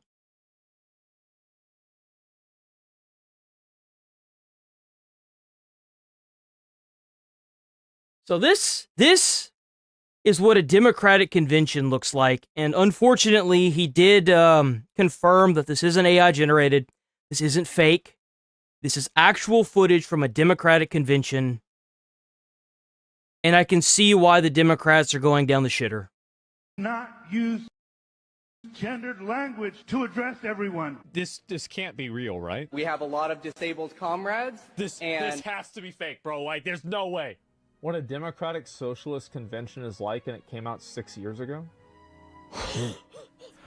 Guys, first of all, James Jackson, Sacramento, he, him. I just want to say, can we please This is keep the chatter official to a video. minimum? I'm one of the people who's very, very prone to sensory overload. There's a lot of whispering and chatter going on. It's making it very difficult for me to focus. Suck it up, pussy. Suck it the fuck up. Suck it up. Oh, can we please keep there's a lot of whispering and my sensory over, then get the fuck out. Get the fuck out. If you don't like it, then get the fuck out, pussy. Shut up or get the fuck out. Nobody has to cater to you. Shut the fuck up. Can we Pull please yourself up by your bootstraps and get the fuck over it. just keep the chatter to a minimum? It's affecting my ability to focus. Oh Thank my you. god. Thank you, comrade. Is there a speaker against name, chapter, pronoun? Point of personal privilege. Please do not use gendered language to address everyone. I have already asked people to be mindful of the chatter of their comrades who are sensitive to sensory overload. They're having to do this because they don't want people to clap. You really think these people should be running a country? I want a candidate that's gonna throw hands with another a chairman. That's what I want. I want to bring back fist fighting in the White House. You know what I'm saying? Let's determine how this bill gets passed over a good old-fashioned brawl. Like, what is this? And that goes double for the heckling and the hissing. It is also triggering to my anxiety. Like, Why are there people hissing? Why are you hissing in a, like, what? Are there snakes or something? No one's clapping for me. It could be because I'm not engaging, because everyone's doing this. And that's really important, because those loud bursts of noise, even though this is a noisy space. The jazz hands, so to not upset people that have autism or sensitivity to loud noises. We have a lot of disabled comrades, and yeah, like, avoid hissing, avoid waving. Who's Why do you accommodate these weirdos? If they have that much of a problem, then they can just leave. What is this? Hissing. Who the fuck is hissing? If you don't know what to do, show up these, right? I'm sure there's lots of ways that we have quiet rooms. Please don't go in that space with anything that's like an aggressive scent, for instance, right? An aggressive scent? Okay, I'm gonna agree with that, honestly. Don't talk to MAGA assholes. We're almost there. Just this, but thank you. Does he want everybody to raise their... Does that feel better? Before you say anything. Is there anybody here who's done abortion clinic escort work? What the fuck does that even mean, bro? What? What does that even mean? Abortion clinic escort work. Oh, we're just gonna remove you. Bye-bye, dumbass. Have fun. You're just being fucking retarded. Hide user from channel. Bye-bye. Never see you again. Have fun. You weren't adding anything either. You were just being retarded. Bye-bye. No, I thought this was a joke, bro. I really did. I thought it was a joke. But it's worse. It's the Democratic Socialist National Convention. So this is what happens when South Park becomes live action. I like when It amazes me that it makes a lot more sense when you look back at where things were going, why they ended up the way they did. Especially because they didn't want the people in the meeting, the guy that was standing at the top of the podium, didn't want people leaving and talking to anybody, including police officers. So it really kind of tells you how much of this was under wraps that you didn't see, because they knew that once it got out into the public space, they were going to be crucified. And it's honestly mind-blowing how it all turned out. Because now that the Democrats are completely, like, demolished, they're losing actual divisions of their own states. It's mind-blowing yet not surprising, especially whenever you go back and you find these clips like this. It's sad, really. And then realized it could be triggering. What an exhausting life to constantly worry about offending someone. Stalin would have exterminated this whole room. My God. Oh my God. Oh, couldn't even achieve utopia in a single room of like-minded people. Oh my God, this is amazing. I love this video. This is incredible. I'm so glad that I saw it. Holy fucking shit, this is amazing. Well, there you go, boys. That was the Democratic Party 5 years ago. And that's the reason why they are the way they are now.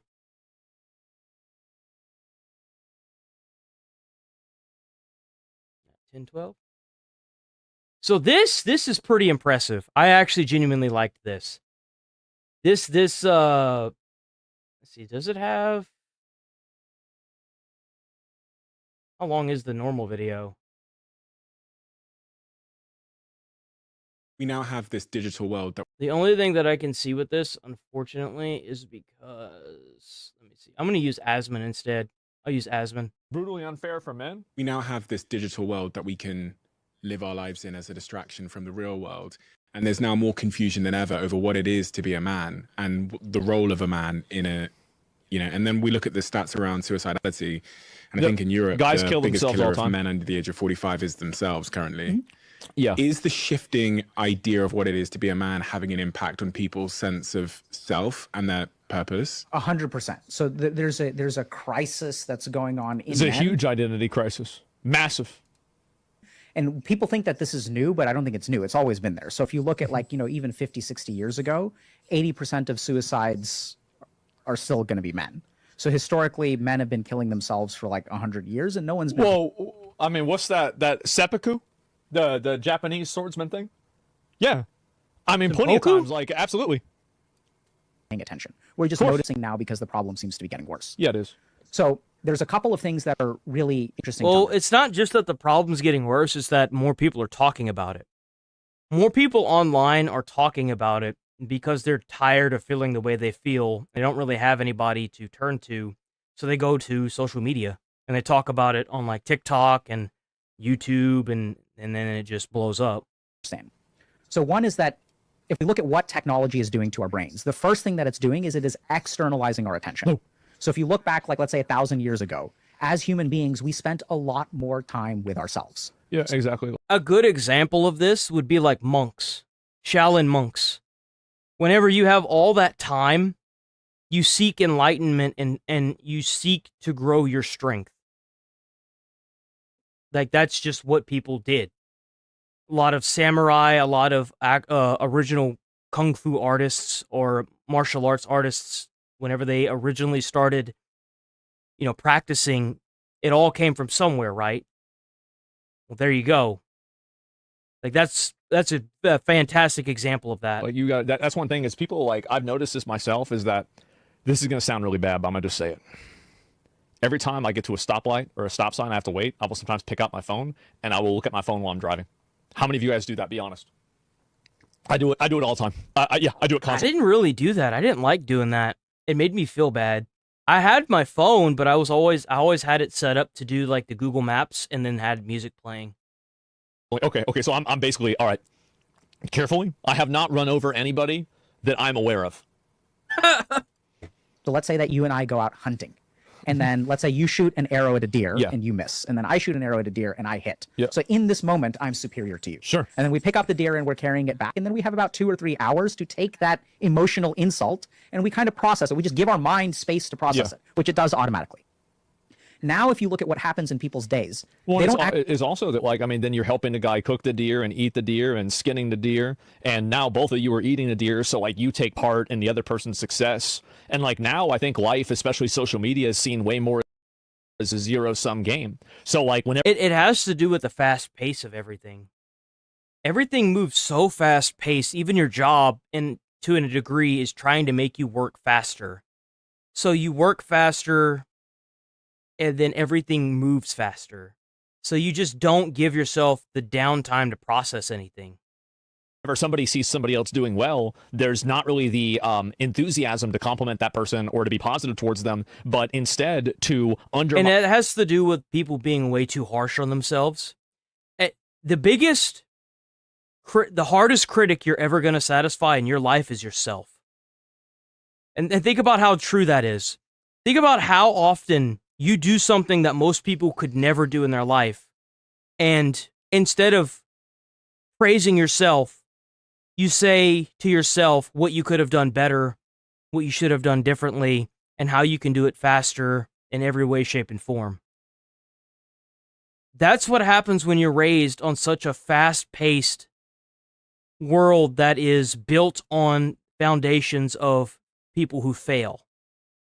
Their failure and your either luck or slimness to success is built on people's failure. That's where it comes from. And you tell yourself that constantly, and you don't ever give yourself that downtime to say, that was really impressive, I'm surprised I did that.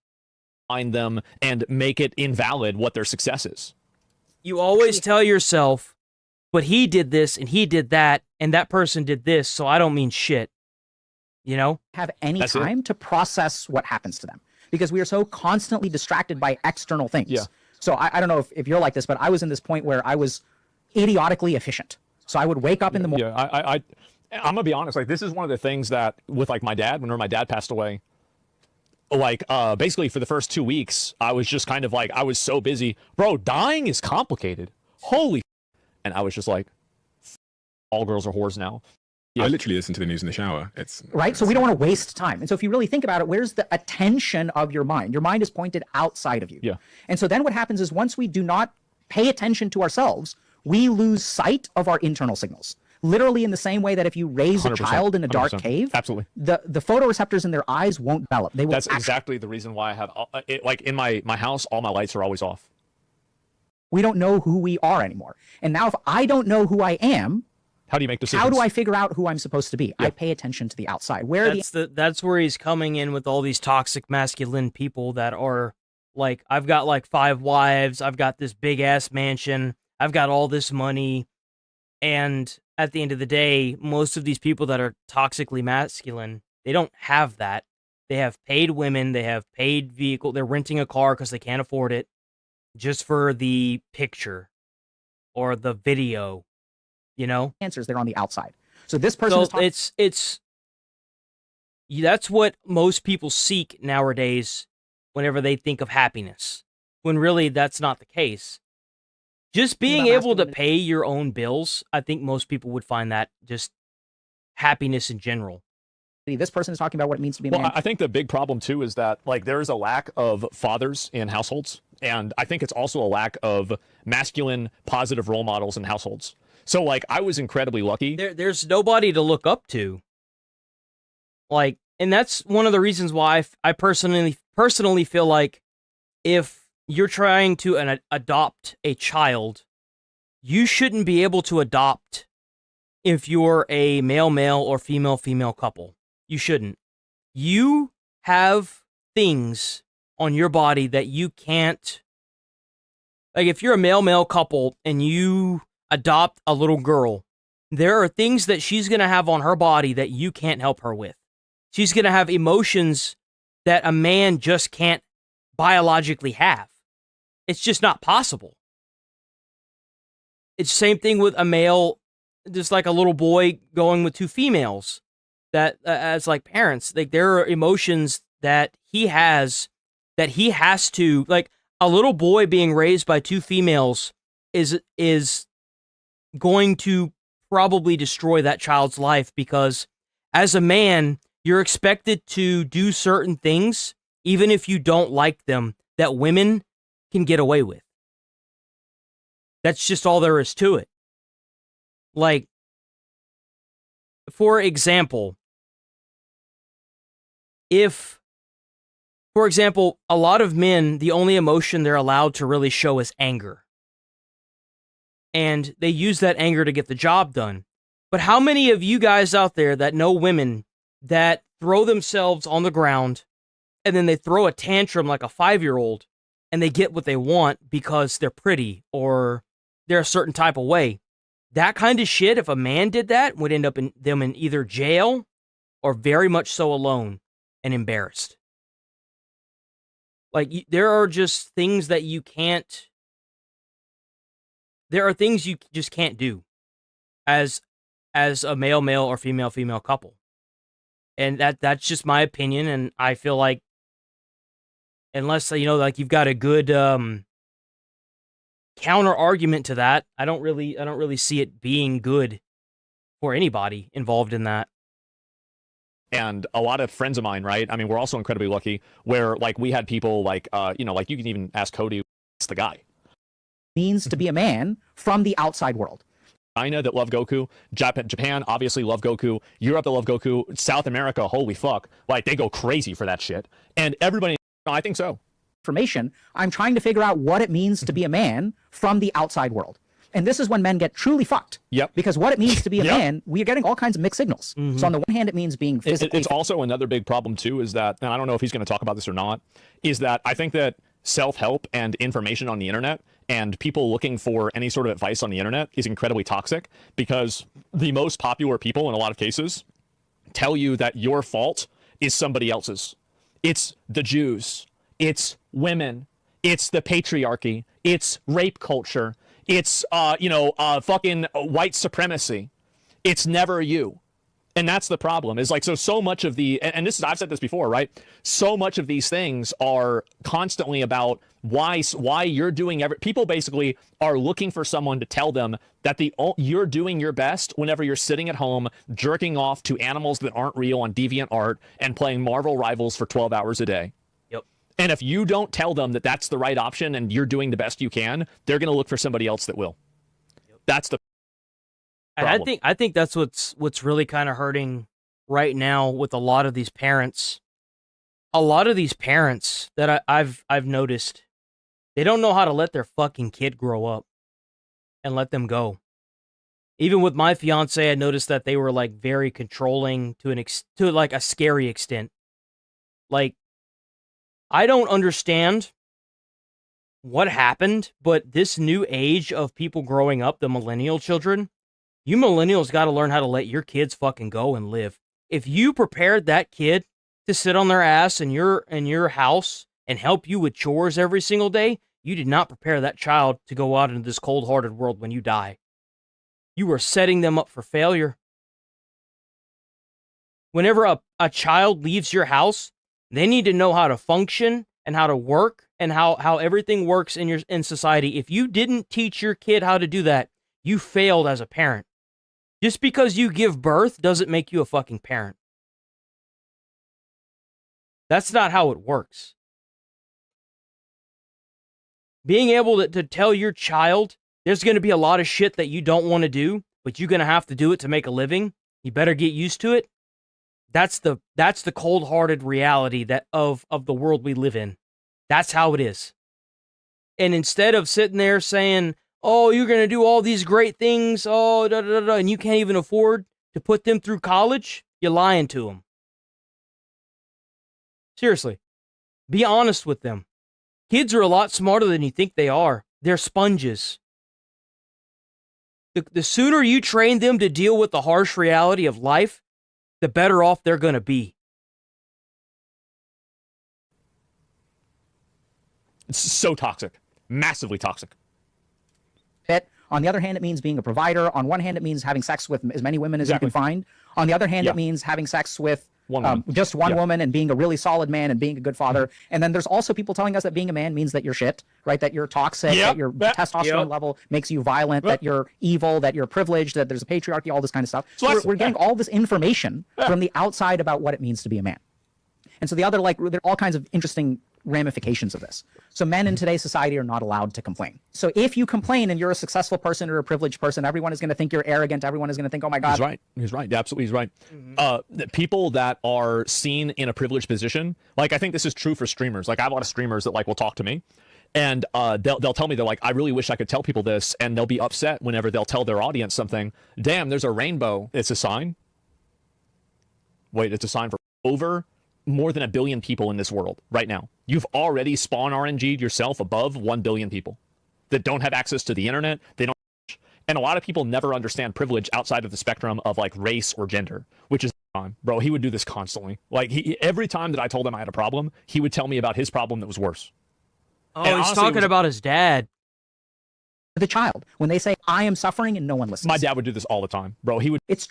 And the parent smacks him across the face, where children are not allowed to articulate. Rather than external. I think that, again, it goes back to having the locus of agency inside of yourself rather than external.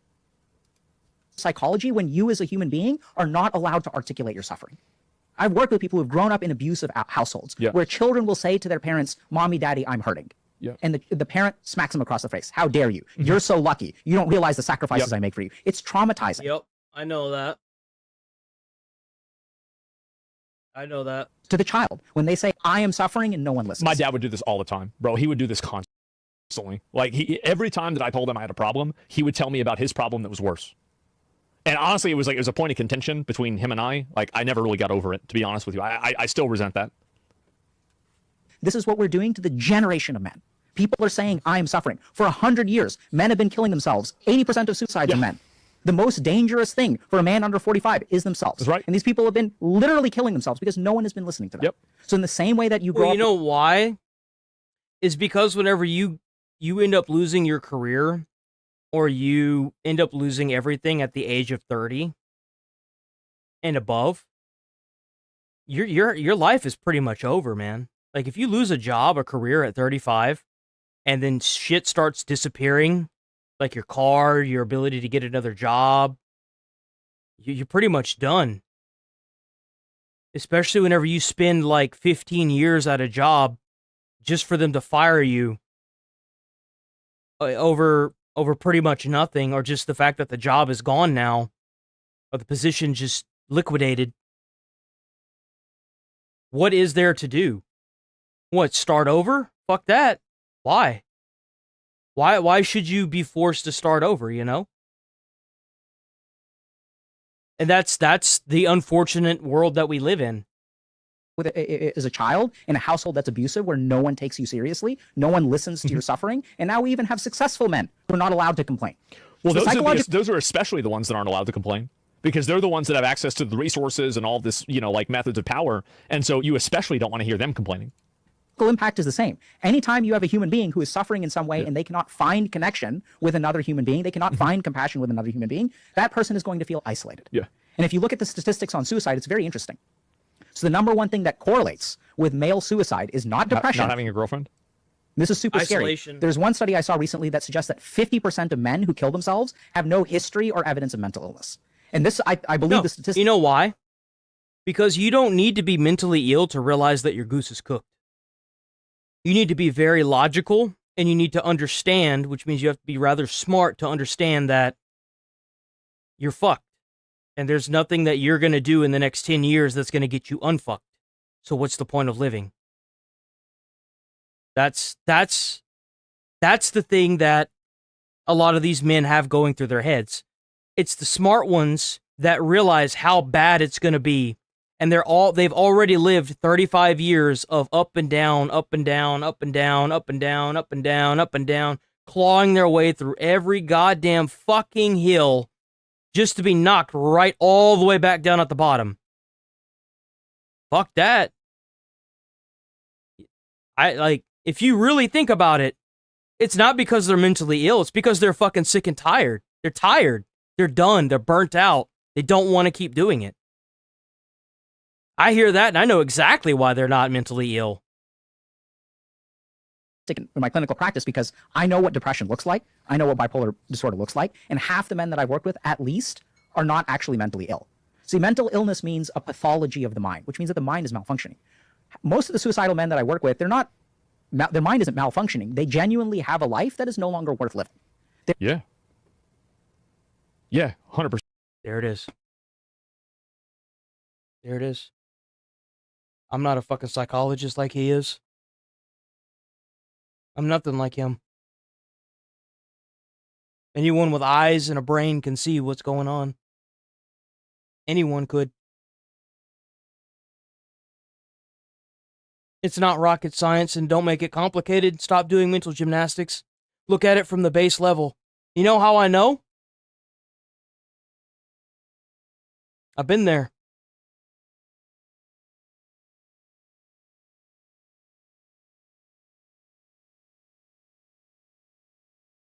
That's all there is to it.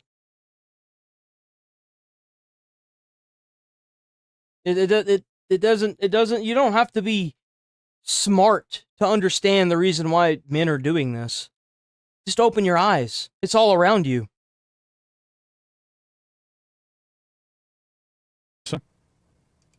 They're looking at things and objectively Absolutely. realizing that there's no way out of the situation. Yep. So they turn to suicide. Exactly. So I know it's kind of like a very controversial statement, but Yeah, no, 100%. Like, I felt that way myself many times. Like, many. It's normal.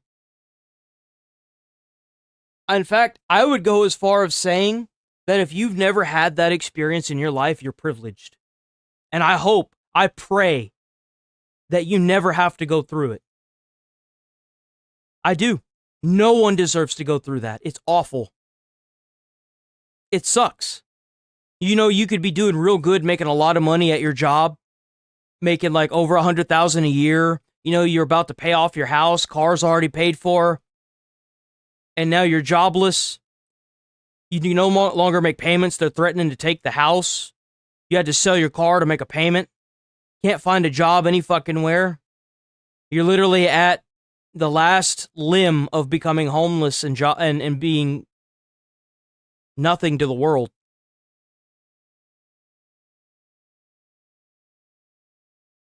Yeah. That'll push a man to oblivion, I'm sure. But there you go.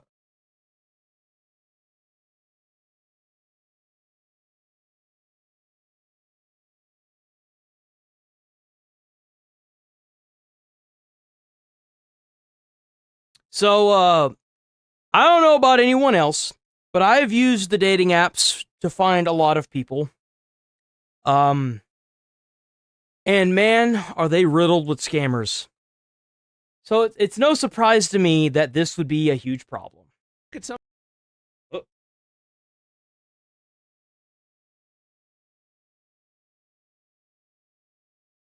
of these things. So this girl makes a tweet and she says, bruh, the amount of black British women dating transactionally these days is crazy.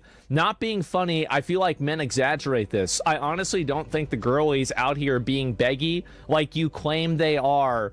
Laughing emoji. Well, who's laughing now? Let's go over, we're gonna read some of these, all right? And anyway, how's your day going? I ended up eating a salad. The guy says, that sounds good. What kind did you get? Salmon. I'm going to have to try that. Are you having a good day so far? Yes, I am. You could have at least offered to pay. Oh, you could have at least offer to pay for my lunch or offered to you could have at least offered. Oh, he should have known ahead of time that she would be hungry and then paid for her meal. And then, oh, geez. Or offered to reimburse me. Bro, what is this? Food stamps? Damn, bitch! Get a job! What is this? And what the heck is this? The entitlement. Yes, exactly. My talking stages always seem to crumble around my birthday. If you find individuals are broke and can't afford my gift, just say that. So this girl, let me see. I mean, she's pretty attractive. So yeah, it's probably because they don't want to have to get you anything. Yeah, exactly. And yeah, hey, louder and better than others. Hi, send money and I'll believe you. I'm fine with you not believing me. Oh, wow. Man. And you see, this is just a random ass guy. Like, this is, he got 2,000 followers. He's not doing anything. He's not really trying to push anything. The guy just likes football, and he's a guy on Twitter.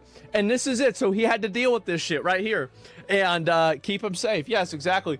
And Canadian, maybe, I don't know. But nuke the entire gender. I didn't say that, okay? How have you been? You said when guys told you I liked you in year 8, what are you texting me for? I know it's not expecting, and then what is this here? So this woman is like saying that she likes him. I'm kind of struggling right now.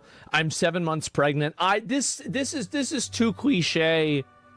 I think this is too, I don't believe that one. I don't. I think it's way too cliche. There's no way. This is who's this? Maria. I'm wondering if you wanted to donate some money to me and my newborn son. We haven't spoken in 3 years. I present to you Exhibit A. Can you do me a favor, though? Go for it. I was wondering if you could send me 70, please. I really want my hair done. It's okay. Give me a second.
Sorry about that. Okay. So, used to, it would be with these scammers, they would try to pull you in and make you give them money. It seems like their methods have become a little bit more, pushy, funny enough. If not, I just thought I would ask. I would be more okay to doing so if we'd actually met and spoken before, but I can't just send money to someone I've never met. Do you feel me? No, I get you. That makes sense. I'm a lot more open to meeting people I feel like I can depend on, so I guess we're at a bit of a crossroads. And that's what they do. It's you have to send me money for me to meet you. Well, I don't send money to people I haven't met. Well, I guess we're at a crossroads. Okay, bye.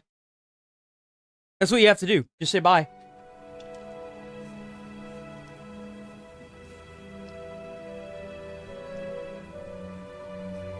Hoes these days. Oh my god. What is this? The audacity. Prostitution with extra steps? Well, they usually just call that marriage. But anyway, let me read this here. So you didn't feel like you could depend on me because I didn't give you money. No, but, oh, well, no, not exactly. But you haven't shown me any dependability thus far, even when I gave you an opening. So she's giving him the opportunity to give her money. Oh my God. Okay, it's cool though. Not everyone is like that, so I completely understand. You see, like, I've been on the dating apps for so long. To me, this is an instant red flag. Like, I was dodging these even whenever I was in, like, 19. So these new girls are actually going to have to try if they want to get these people's money. It's hilarious. The opening being me sending you money? Yes, I wanted some help, so I asked you. You seem offended by that fact. I'm confused. I didn't ask you to chop your arm off. I'm fine, no. You're just not that guy.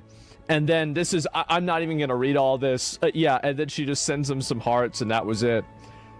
Damn, bro, is it really this much? There's this one here. You liked Mary's video. Hey, can you please pay for my nails? So you guys would really be surprised at the amount of girls that get into femdom. So there are two things, and you have to understand. And fem. Okay. And to do a boner, you know, it's just, why the fuck would I want to spend my money on shit like that? But yeah, it's the feeling of losing control. I think that's what it is exactly. But anyway, Chibi, thanks for the 20 gifted subs. I appreciate that. Hey, can you pay for my nails, please? In exchange, I'll send you a picture when they're done. I would, but broke bitches make me nervous. Damn, there it is. Bad. Oh, okay.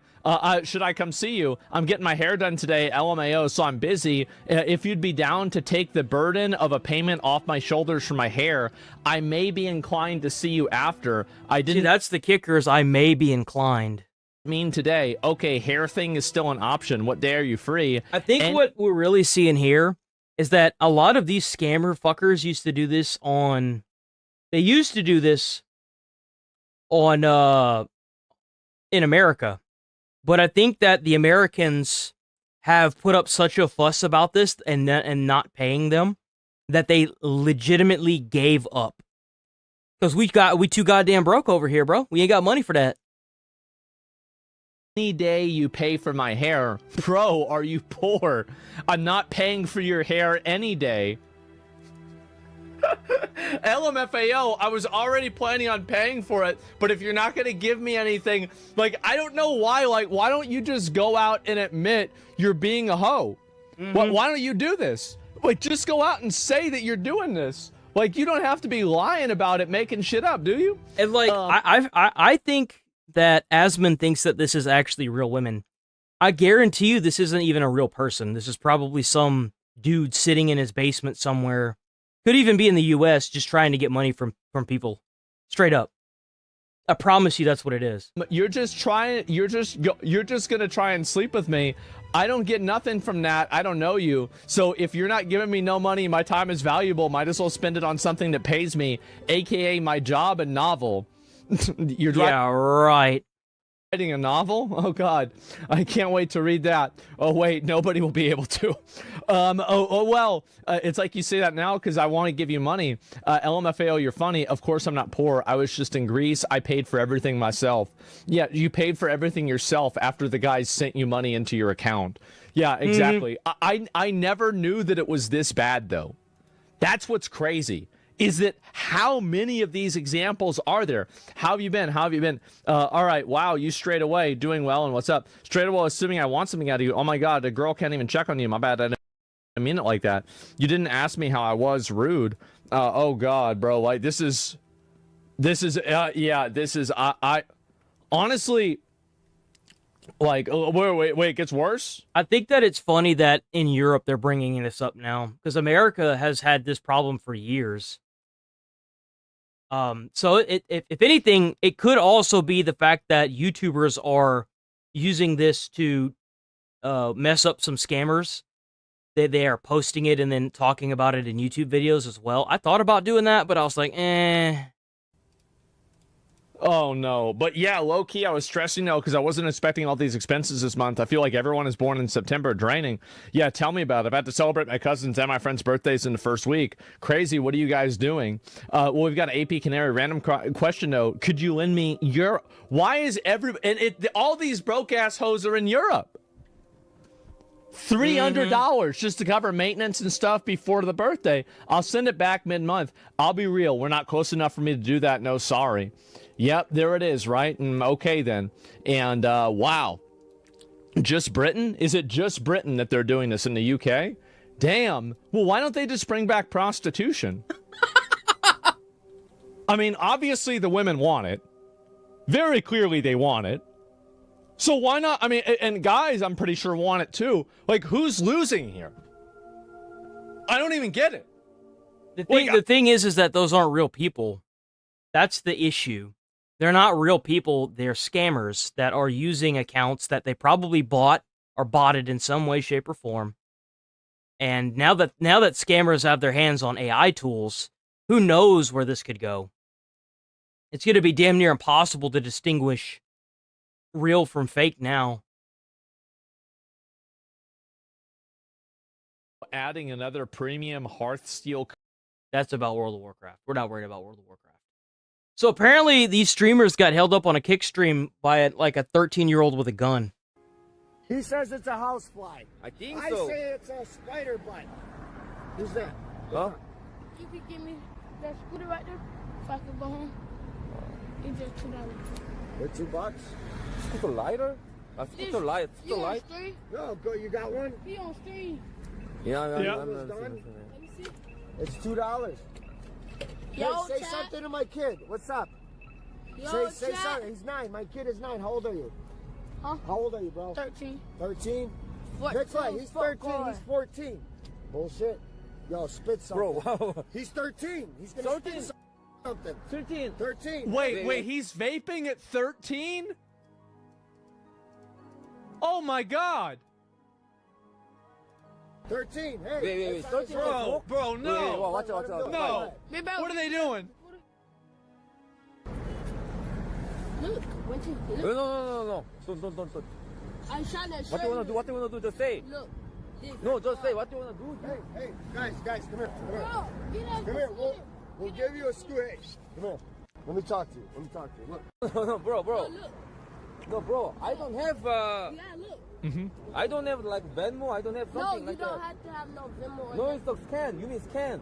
No, look. No, just say. You don't touch my phone. You guys can skin it. And Yeah, that's Don't give us bro. What a bunch of weirdos.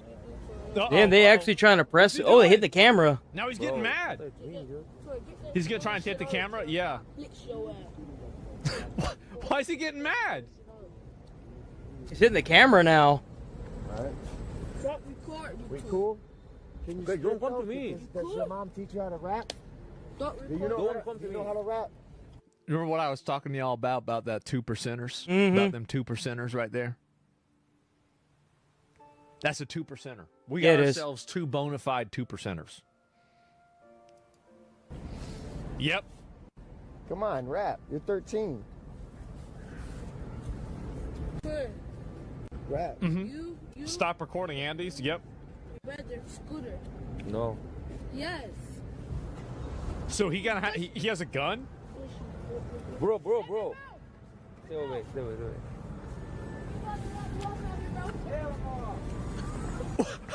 Damn. So they just looking for trouble. Immediately, they just get de-aggroed. What the fuck? They immediately just go and get like actual NPCs. Oh my god. What are they trying to do? I don't even know what they're trying to do. What the fuck is going on? Those kids are on weed. Bro, they are weird kids. Yes, they are. But the one kid was actually like 10. And I had a heart-to-heart with him. Like, we were dealing with the other one. The older one, the taller one. Yeah. So the little one is actually 11 or some shit, he said. And he wanted some weed. So he was going to get the scooter so he could go to the plug. No, bro, yeah, let's leave. At 13? Jesus. 11 years old, bro. Like, even my friends, we didn't start until 12. Like, we didn't say, I mean, like, so. Yeah. He had an ankle bracelet on, so he couldn't leave the perimeter of his house. And Zach, in 11, going on here, so bro? they're 11 years old. 11 years Wow, old, this is like- going around trying Yo, to my mom would kill me. I ain't even kidding. She would kill me. rob people for money to Why get a did you make scooter. here? To get a scooter Kind of to go dangerous buy even. weed. This kid is playing. This At is. the center. I don't know This how. guy, he's just, you know. So this 13-year-old had a gun and was trying to rob people. So Grand Theft Auto is real life. Everything, but still dangerous. Where's your jacket? What really allows this to happen is when you got these laws that only throw these kids in jail until they turn like a certain age and then they get let out and it gets expunged off their record. So it's like we need harsher laws against kids and minors, because if you're running around at the age of 13 with a gun and you're threatening people, you need to go to jail and you just don't need to come out. Like, all of your birthdays need to be in jail.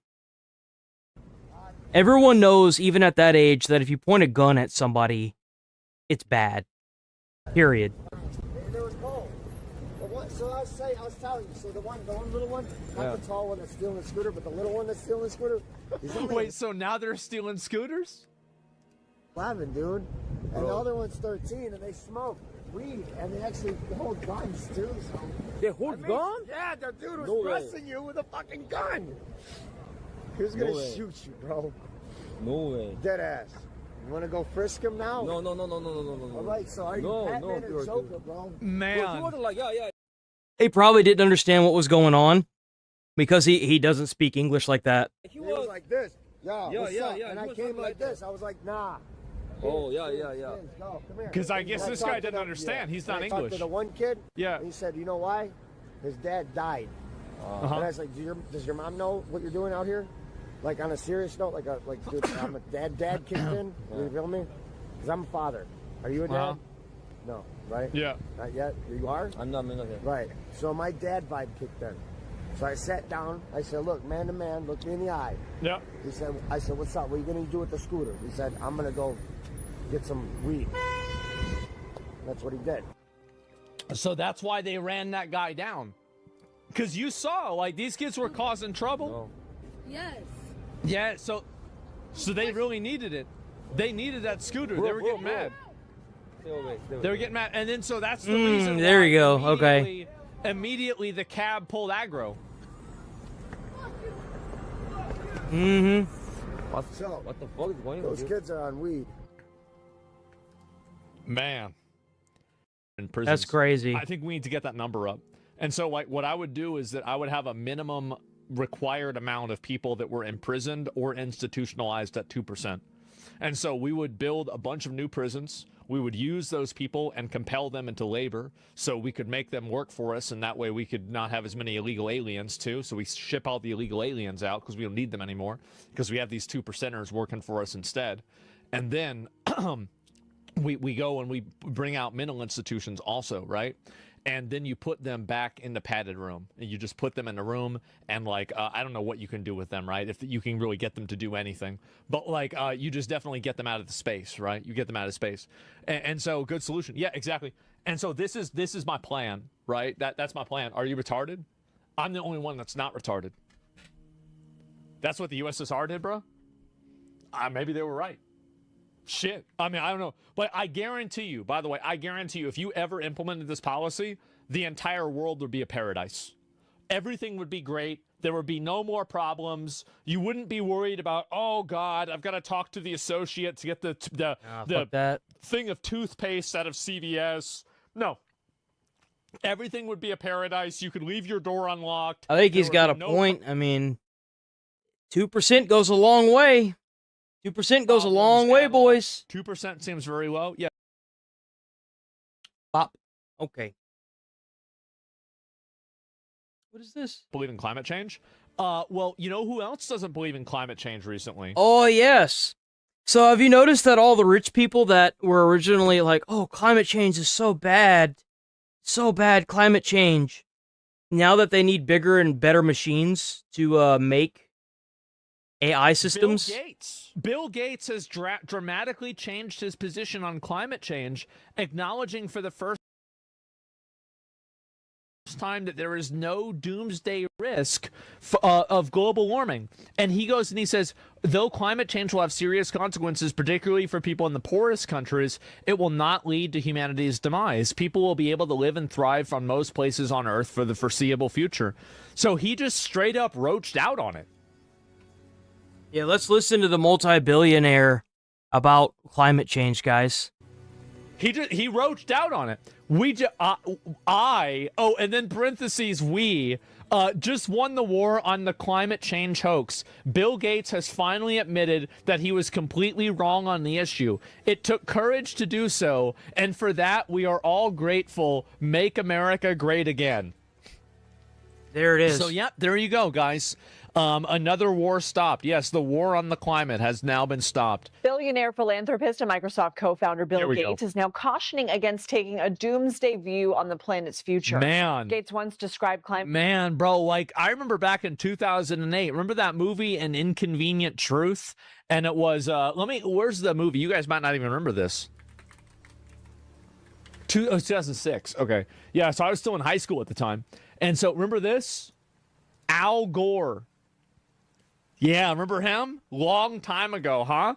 And so anyway, this is the trailer of this movie, right? Let's go back and watch the trailer of An Inconvenient Truth from 2006, okay? Let's not. The hottest of all was 2005.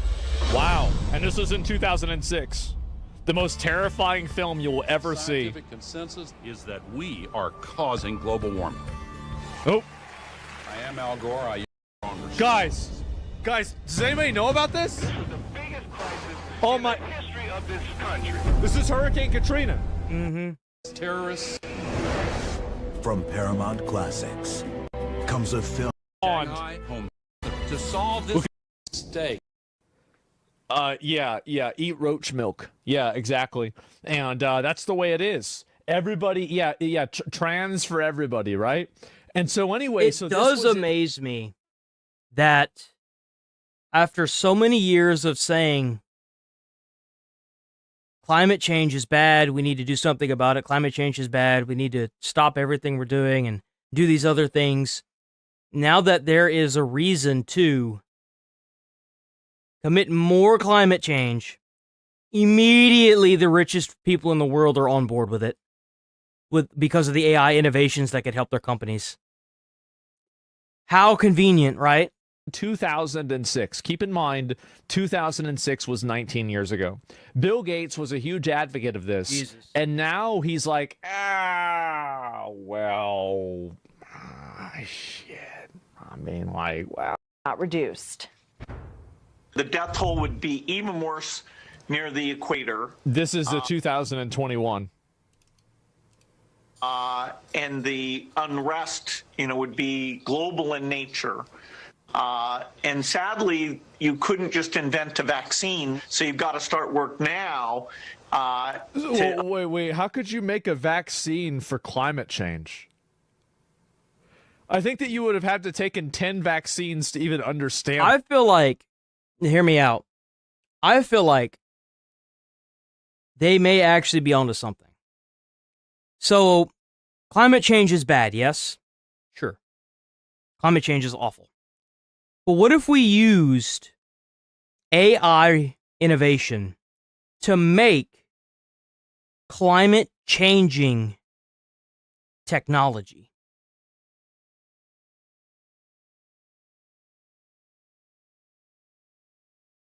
The innovation of AI into technology could put us ahead by 100 generations. So I kind of feel like it's a double-sided sword. The question is which one is going to do us in first? Is it going to be the AI uprising or is it going to be climate change? Maybe 20 vaccines to understand what he's talking about right here. I think the metric that is currently in place is what is global temperature, global average temperature, and what are our emissions. And what believer. I think that humans can affect the climate to a degree. Can we melt the glaciers and then cause the whole world to go underwater and kill everybody? I mean, I don't know if we can do that, but I think that we can. I feel like we could. It would just take a lot more time than what they're trying to predict. You'd probably take like another 200 years, perhaps. Maybe. Probably move the needle. I do. I think human beings can move the needle. Again, and this is simple logic, right? You light a cigarette in the house smells like a fucking cigarette. You're walking around, you ever smell a barbecue? Okay. Well, you've got polluted cities. All right. Well, theoretically, there is a theoretical number of companies over the last in the same way that they are. And personal interest converge. I really don't think it's usually a coincidence. No, I don't. Of course it's not. Of course it's not. I think it's a little bit fishy, isn't it? It's convenient. Countries getting people out of poverty. So I think in his lens, those problems are all connected. They are all connected. But if he had $1, where would it go? And I think he's saying, I think it should go there. What would that investment look like physically? What would the dollar be? It's programs, it's health programs. So like what, Labubu's or what? He even say, health programs. You need a couple dollars for Labubu's. It's education, it's medicines, all the things that he's already involved in developing nations. And he is sort of sunsetting the arm of his philanthropy that invests heavily in climate solutions and green energy solutions. So yeah, because it's not convenient. Yeah, what I'm hearing you say is that he's not necessarily saying this is less of a problem. This isn't as dire as He said that he 100% toned it down. Like he 110% toned it down. Like 200%. Like we talked about, absolutely he did. Dire as I once said it is. Am I understanding that correctly, or is he saying no? I have a complete change of heart when it comes to climate change. I think you're right on. It's nuanced what he's saying, but he is. I don't think he's changed his position at all on climate change. This is a threat. What? It's very serious. What the fuck is he talking about? He literally said that he changed. Who is this guy? Have less resources to overcome and protect and what are we talking? Mitigate. Didn't you read what he said? Adapt. What he's saying is, let's spend less money. Mitigation, trying to solve problems in the future. Let's spend more money on adaptation now to save lives today. But critics are saying, that focus is good. You should save lives, but if you take your eye off the economic and death toll from climate change will be much, much, much greater than what we have with this pandemic.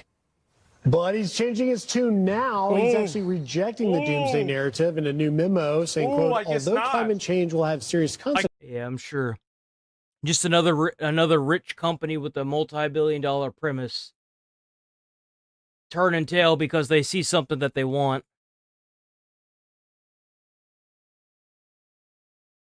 11:03.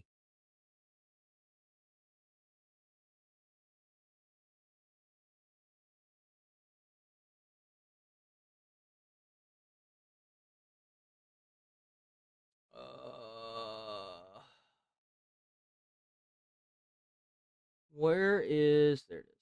Boom.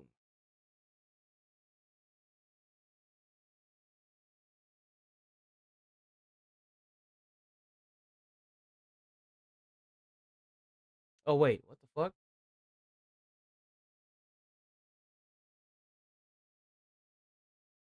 Video. Damn!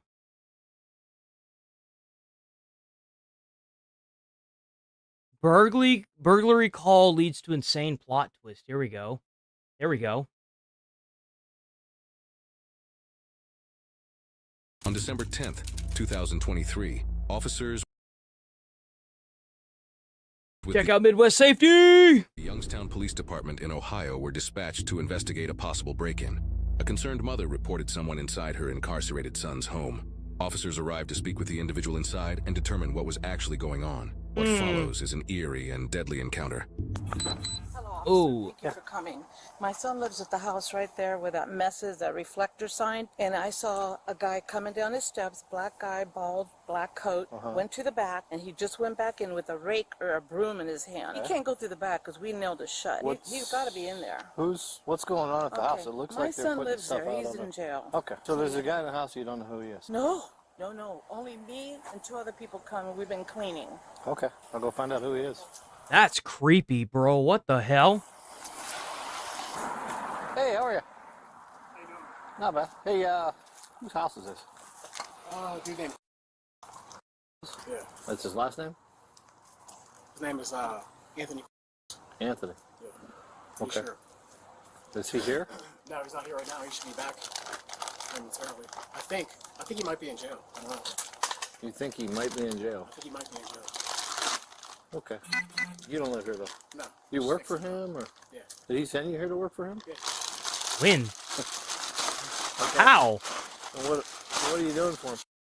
Huh? Just fixing drywall repairs. Bathroom, you want to come in and see? I got plumbing to do. The reason I'm bothering you, you know his mother?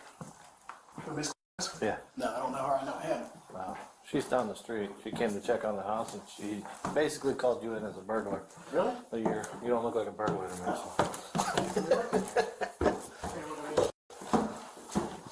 Supposed to hear. I don't know where he's at. Yeah, he's in jail. Is he really? Yeah. Still? Yeah, that's what she said. So she's been like hauling out to the curb, and so you got plumbing work Yeah, to I do. got all this back here. He's supposed to be paying me. Did you get paid up front? He gave me what? 400 plus 75. 470. What?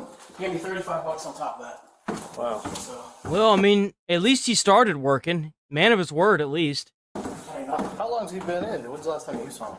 I saw him about maybe a month ago. Oh, okay. He's supposed to be helping me. With this or other stuff? This, brakes. Okay. I thought she said that the back door was nailed shut. Yeah, I'm gonna let her know. She's right up the street. And when's the last time she talked to him? She's coming over right now. That way, she knows you and you know her and all that. And when's the last time you talked to your son? Is he still in jail? Yeah. He's doing some work for your son. What? He's doing some work for your son. Yeah, drywall repairs. Who are you? Rick. Rick? I don't know you. Rick's drywall.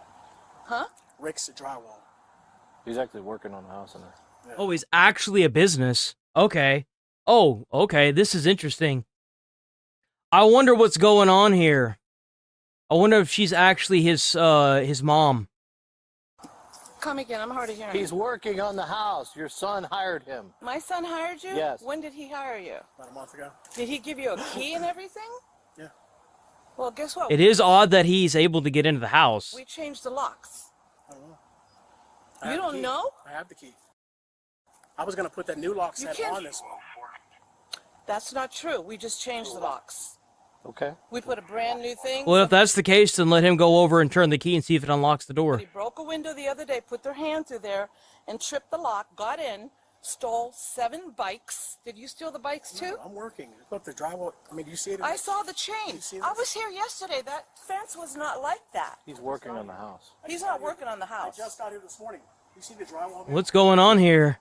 It's right here. Are you taking ownership of this house? No, I'm just trying to help him for money. He's paying I'm him. just working. Does he I don't know want my any son's in problems. jail? Yes. And your son I have paid my own him. tools. I promise you, I'm going to do a good job. No. I don't know you from Adam. Okay, well, if he's... I'll wrap up and be out of here. As soon as you hear from him, please call. I want to know how you got in the house if we just changed the lock on the door. That just happened a few days ago. No, he's lying. I'm not lying. Well, he's working over here, so I mean, I never had a guy break into a house and work on it. Okay. That is weird. Like, why would he bother, like... I mean, they could call and verify the company he works for. Okay. Do you have a key for the I'm house? just trying to help. Do you have a key for the house? Yeah, I want to see the guy unlock the door using the key. Okay. Why doesn't he tell his mother what you're doing? You shouldn't go to jail. Well, yeah, that would help too. This place is a freaking nightmare. I mean, good luck. It's probably in here. I could have swore I had an individual key. Did you have to do this to get in? No, that was already done. Oh, okay. But you used the key to get in here today? Yeah.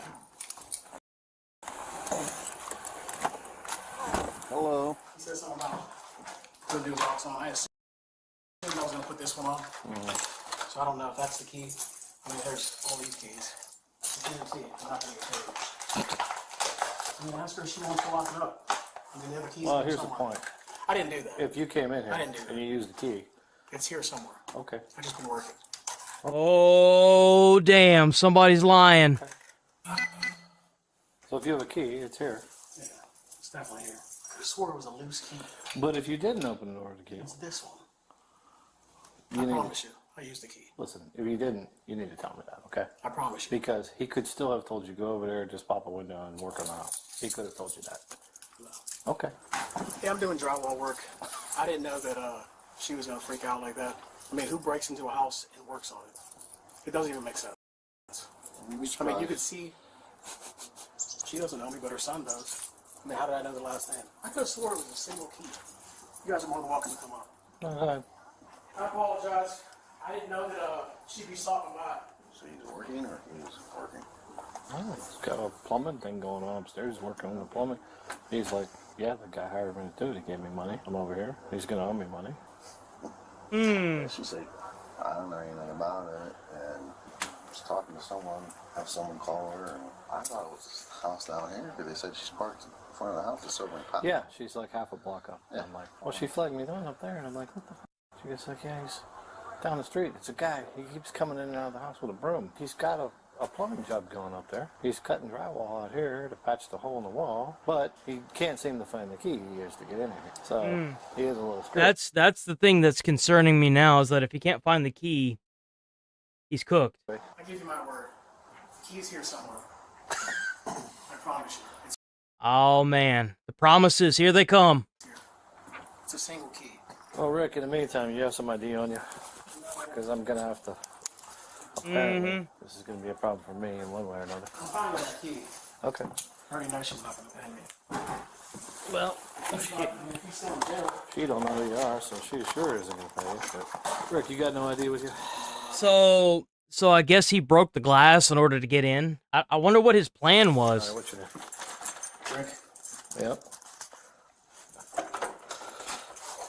Burkheimer. You got to spell that for me. Burkiemer. Your date of birth? December 23rd, 1982. You don't have a vehicle here? No. My girlfriend drove me I bet that was a fake name. There's a reason why it wasn't censored. Oh, okay. Just brought my tools in. Rick's Drywall is your business? I mean, pretty much. It's a startup. Okay, I got you. I'm just trying to make some scratch, man. I got you. I don't understand why she wouldn't let me just, finish the bathroom. Yeah. She doesn't know who you are. I assume she's talking to her son right now. Let me go run this and see. Can I show you the key that I have to that door? Because I have the house key. Okay. And there's no way he could have gone in that house. Well, he's in it.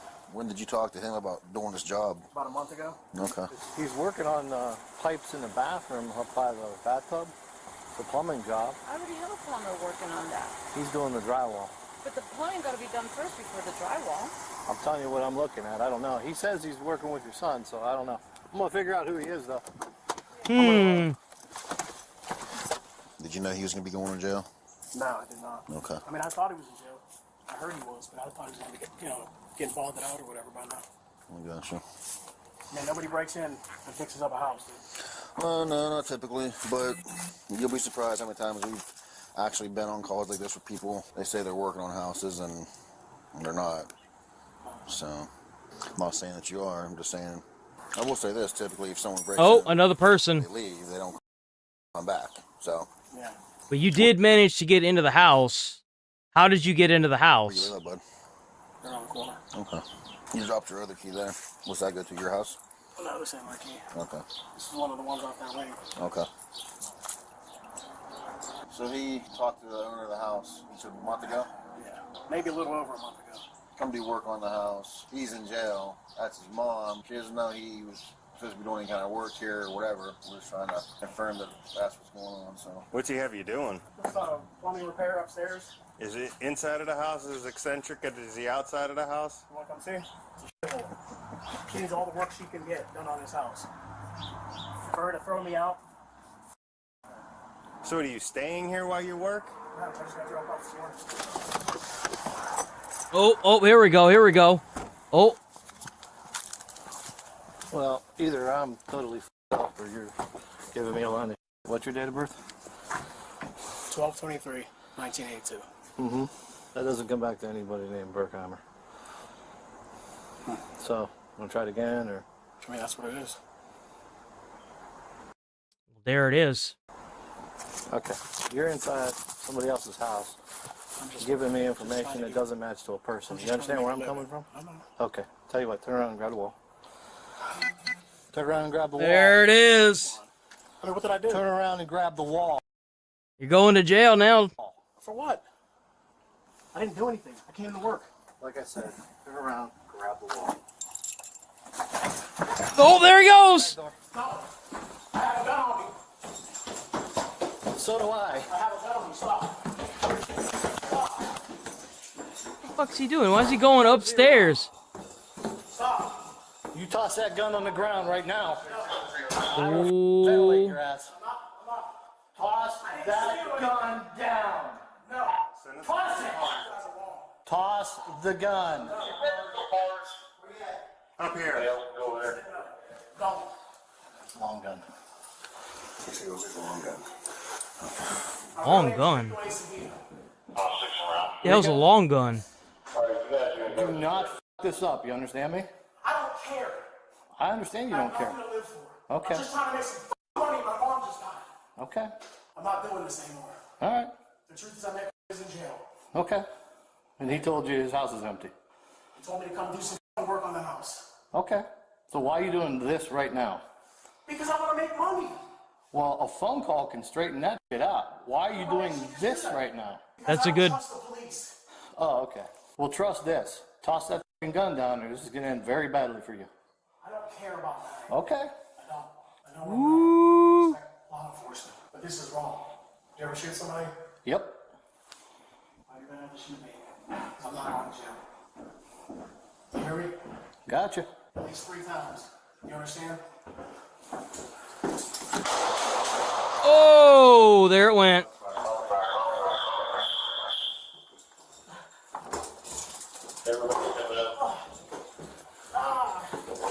Well, Yep. he warned you.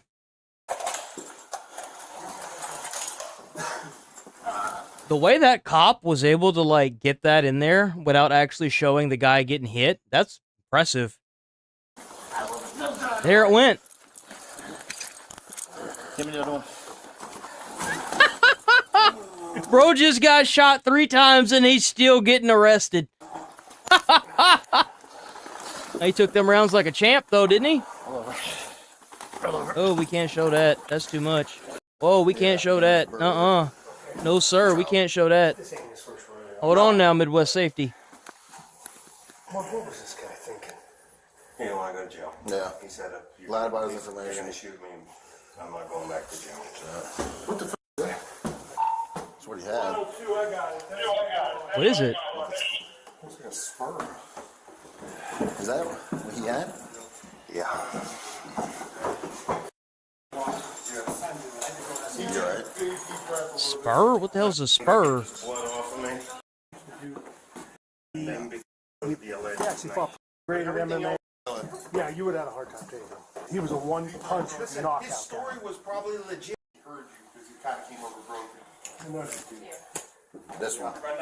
Yeah, I used to do MMA with me. He was also a very accomplished. He was also a very accomplished pro boxer. Really?